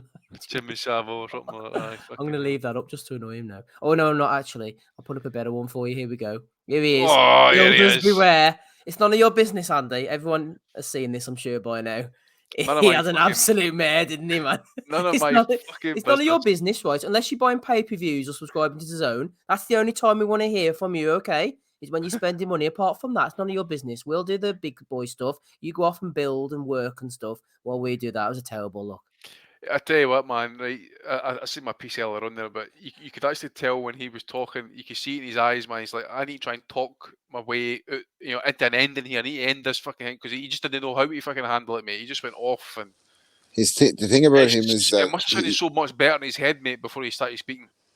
Eddie's a snide, but at least sometimes he has a bit of weight and he can, like, he has a bit of pizzazz to pull off some of the shit that he's saying. But this guy has the fucking charisma. I don't know. I don't even know what to start on. He just has fucking zero charisma. Like, he's just a fucking bland, kind of a wet wipe, isn't he? Like, that's a nice description, I suppose. I think Frank Warren done him in properly there during his seconds out interview, possibly. Maybe it was IFL. And he called him a fatso, didn't he? He called him a fatso, but the thing is, he says, you don't say something along the lines. You say something along the lines of saying, "It's like, is Chris Eubank Jr. know Frank Smith's brother-in-law?" And he didn't even tell him about the failed drugs test.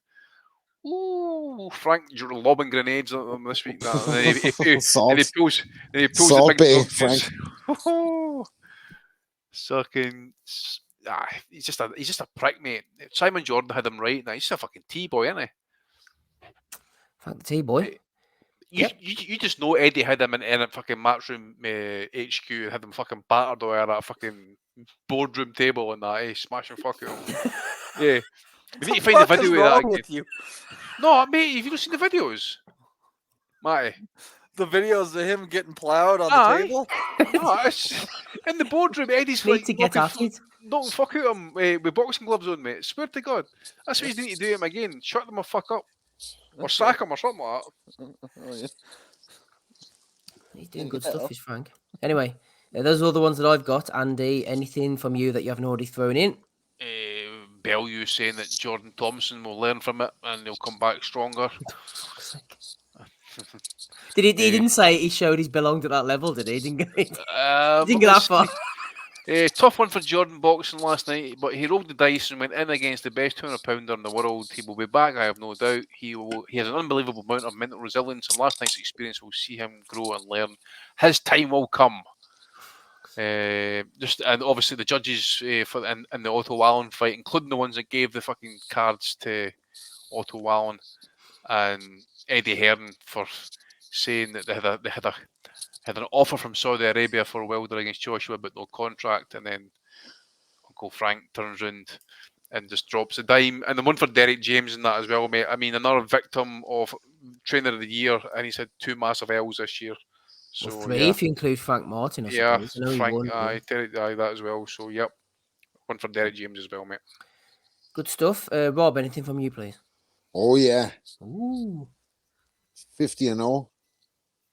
He's a hell of a fighter. You're a hell of a fighter. I made smart investments. He had a TMT fighter turning pro on the undercard last night. Muton, was it? Yeah. Oh, that young kid, 19 or something like that. Kamel Muton. Yeah, odd name. Oscar Calvaponder, Caramel Testosterone. Something fucking weird name anyway. So the kid's making his debut, makes an impressive stoppage. Everybody want to talk about the kid. Floyd turns up at the fucking press conference and has some plant in the audience he said, who beat the most world champions? The man's like, you did. In the quickest time? You did. And was the most accurate fighter of all time? You did. And got hit the least and made the most money? You did. So what you're saying is, you're the greatest of all time. Exactly. Fucking hell, man. He pushed the guy out. Just let the fucking fight. I don't even know what the kid looks like because the whole fucking boxing world clipped that clip today. Like, that fucker. There's no way somebody said that wasn't a plant. There's absolutely fucking no way somebody sat in the audience and asked that question. He's so insecure, isn't he? Like, oh my God, let it go, man. Jesus Christ, let the kid fight. This is the same as Tank Davis all over again. Exactly, he did it with Tank Davis, remember that? You remember, Steve, we were talking about it. I wish he was just like fucking Tank talk, man, because every time he spoke, he came across quite interesting. But you go fucking Floyd in the background like a fucking parrot. Oh, remember when he had I'm a better fighter. A money team fighter and they got a draw or something and he got in the ring, got the microphone afterwards and started saying there was an agenda against Floyd Mayweather and all this shit. Like, he's a fucking nutcase, like, and he's a real asshole as well. Did you ever see that fucking TikTok or Instagram clip of him where he's like sparring the YouTube fighter, the Misfits fighter, like sparring one of these Misfits fighters in the Mayweather, and he's absolutely beating the living shit out of him and humiliating him at the same time, laughing at him and going, ha ha, no. Oh, I think I did see that actually. Looking away, smacking him in the head and all, and going, That's awesome. he's a prick, man. Yes. What a fucking asshole. No wonder he has no friends. Apart from ones he pays for. Exactly. This is a lonely existence. Like, the greatest, one of the greatest of all time. But what a fucking you need to watch James Toney against Danny Green, by the way. Fucking hell. Oh, yeah. A fucking dog. So that's proper spot. Like, that's like Messi fucking going fucking nutmegging a fucking Make-A-Wish kid or something. Like, you know what I mean? It's like fucking Jesus Christ. Like, where do you fucking draw the line? Oh, good stuff. Thank you, Rob. Nothing from Oz this week. Matty, anything from you? I think I'd be remiss if I didn't mention the judges for the Lubin Ramos fight. That was pretty fucking ridiculous. Yeah. But then the Austin Trout interviewed with his shirt off. Obviously, that fucking idiot. I love the guy, but who does that? Anyhow, yeah, that's what I got. There he is. There's Austin. Enjoying life. Let's go through them then quickly, and we shall make our picks. So we start off with Austin. We had Frank going in on the Builders. We had the guard spreading love, not hate, watching the Phoenix with his good eye. We had Crawford going in on Charlo. We had Dana White. Might be a spoof, this one, going in on Espinoza, but we'll take it for real anyway for the lols. The Ben Davison Performance Academy. We had Eddie. Unfortunately, the fight between Wilder and Joshua was off. Sorry to be the bearer of bad news. We also... There was another one from Eddie. I forgot to cut it, actually, regarding Eubank. He was saying something like, you know, people are going to have to make a choice on December the 23rd. They're both massive fights. One of us is maybe going to have to move the fight. It might be us, it might be them. I can't remember, something like that. Where the fuck's that fight going to be happening, by the way? It's not happening in the UK. He's got fucking some front in this fucker, eh? Front and Brighton, man. Jesus, fuck. We got Sam Watson getting nominated for that one as well. We had the Doctor going off into his astral realms. We had Ben versus Algieri. Eddie looking after fighter safety. DAZN getting iced as well. Japan with the 3 fights, apart from if you're in Japan, you can't watch them. Big Daddy Bunce and also Conor Benn announcing to everybody that he's making a donation because he's a good guy, you know, he's a good guy. Canelo going in on Teddy Atlas as well. Anthony Yard cutting his promo and Fury with his bullshit protein bars, which is going to end up in Poundland in a few weeks. wonder if we'll get Eddie coming out. I wonder if we'll get Eddie coming out tomorrow. By was saying, I've just been off the phone, Cougs to Nigerian Prince Joshua Wilder in Nigeria, mate, in Lagos. It's happening. 2027. It's coming. It's coming. He got an email. He got an email coming through. Aye, but the problem is Eddie's going to pay him 300,000 first. You know. Your late relative. My dear relative. I'm stranded here. Can you send me something? I'm stranded here. There's no fights for me. Oh, for fuck's sake. Here you go for Andy. I'm going to go with Canelo, mate. He fucking slayed. As I said, I feel like I'm picking on Eddie every week, man, but I'll go with Canelo. Canelo for here. Mark Stanton says, I'll be in Eddie's garden when he gets it established as another country.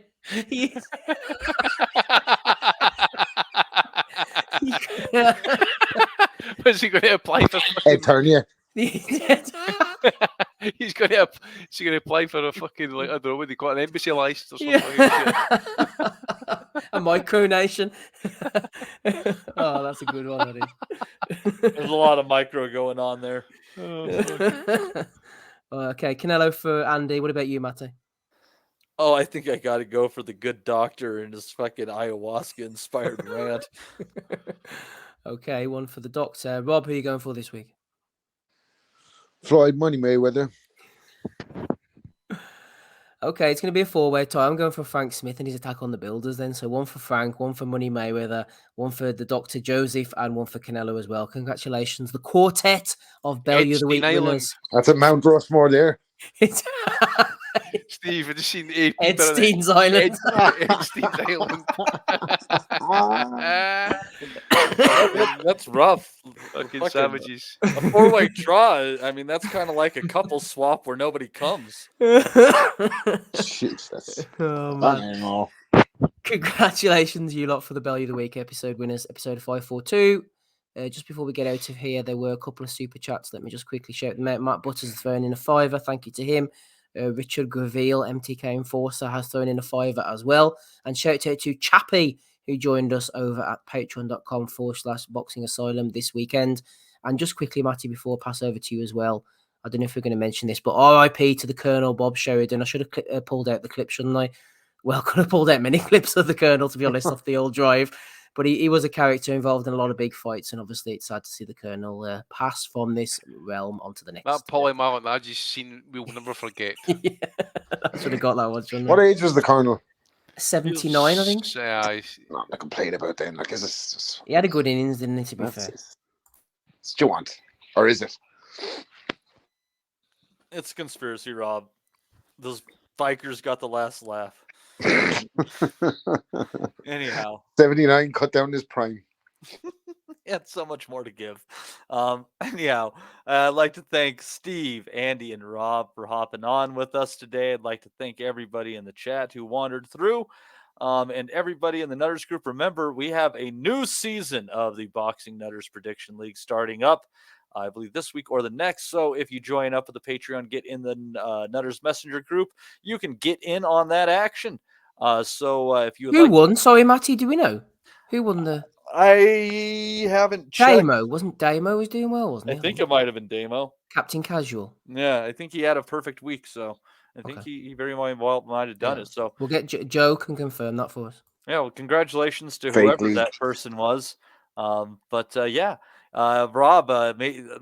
he just won't show up. He's afraid of getting beaten into oblivion by these boxing gurus. I'm holding out for the Saudi buddy. I'm holding the division up. You might be waiting for a long time there, homie. Anyhow, might happen soon at a different venue. Rob's going to join the Fight Disciples League. That's where the money is. Anyhow. There's another league I could lose money in. Oh boy. Anyhow, again, thanks to everybody for joining us today in the Chuck Wu with the last comment of the night. Oh man, Bob Sheridan, he's fucking always late to the party. Look at him. Are we ever gonna? Can we get out of here? Anyway, thank you to everybody, and we will see you fine folks next week. We'll never forget. Golly, that's good on me. Go to Adam move! We want to be honest, yeah? Crying like a little bitch. I've never met a fucking swank that can fight me. I fell asleep. You're a fucking bum. You're a fucking asshole. Rumpo fucking Steltskin. But allegedly, Oscar Rivas has failed a test. 7-year ain't. 7-year ain't. I will fucking smash fucking you. I hope you fucking die. Be safe. I love boxing sounds, as simple as that.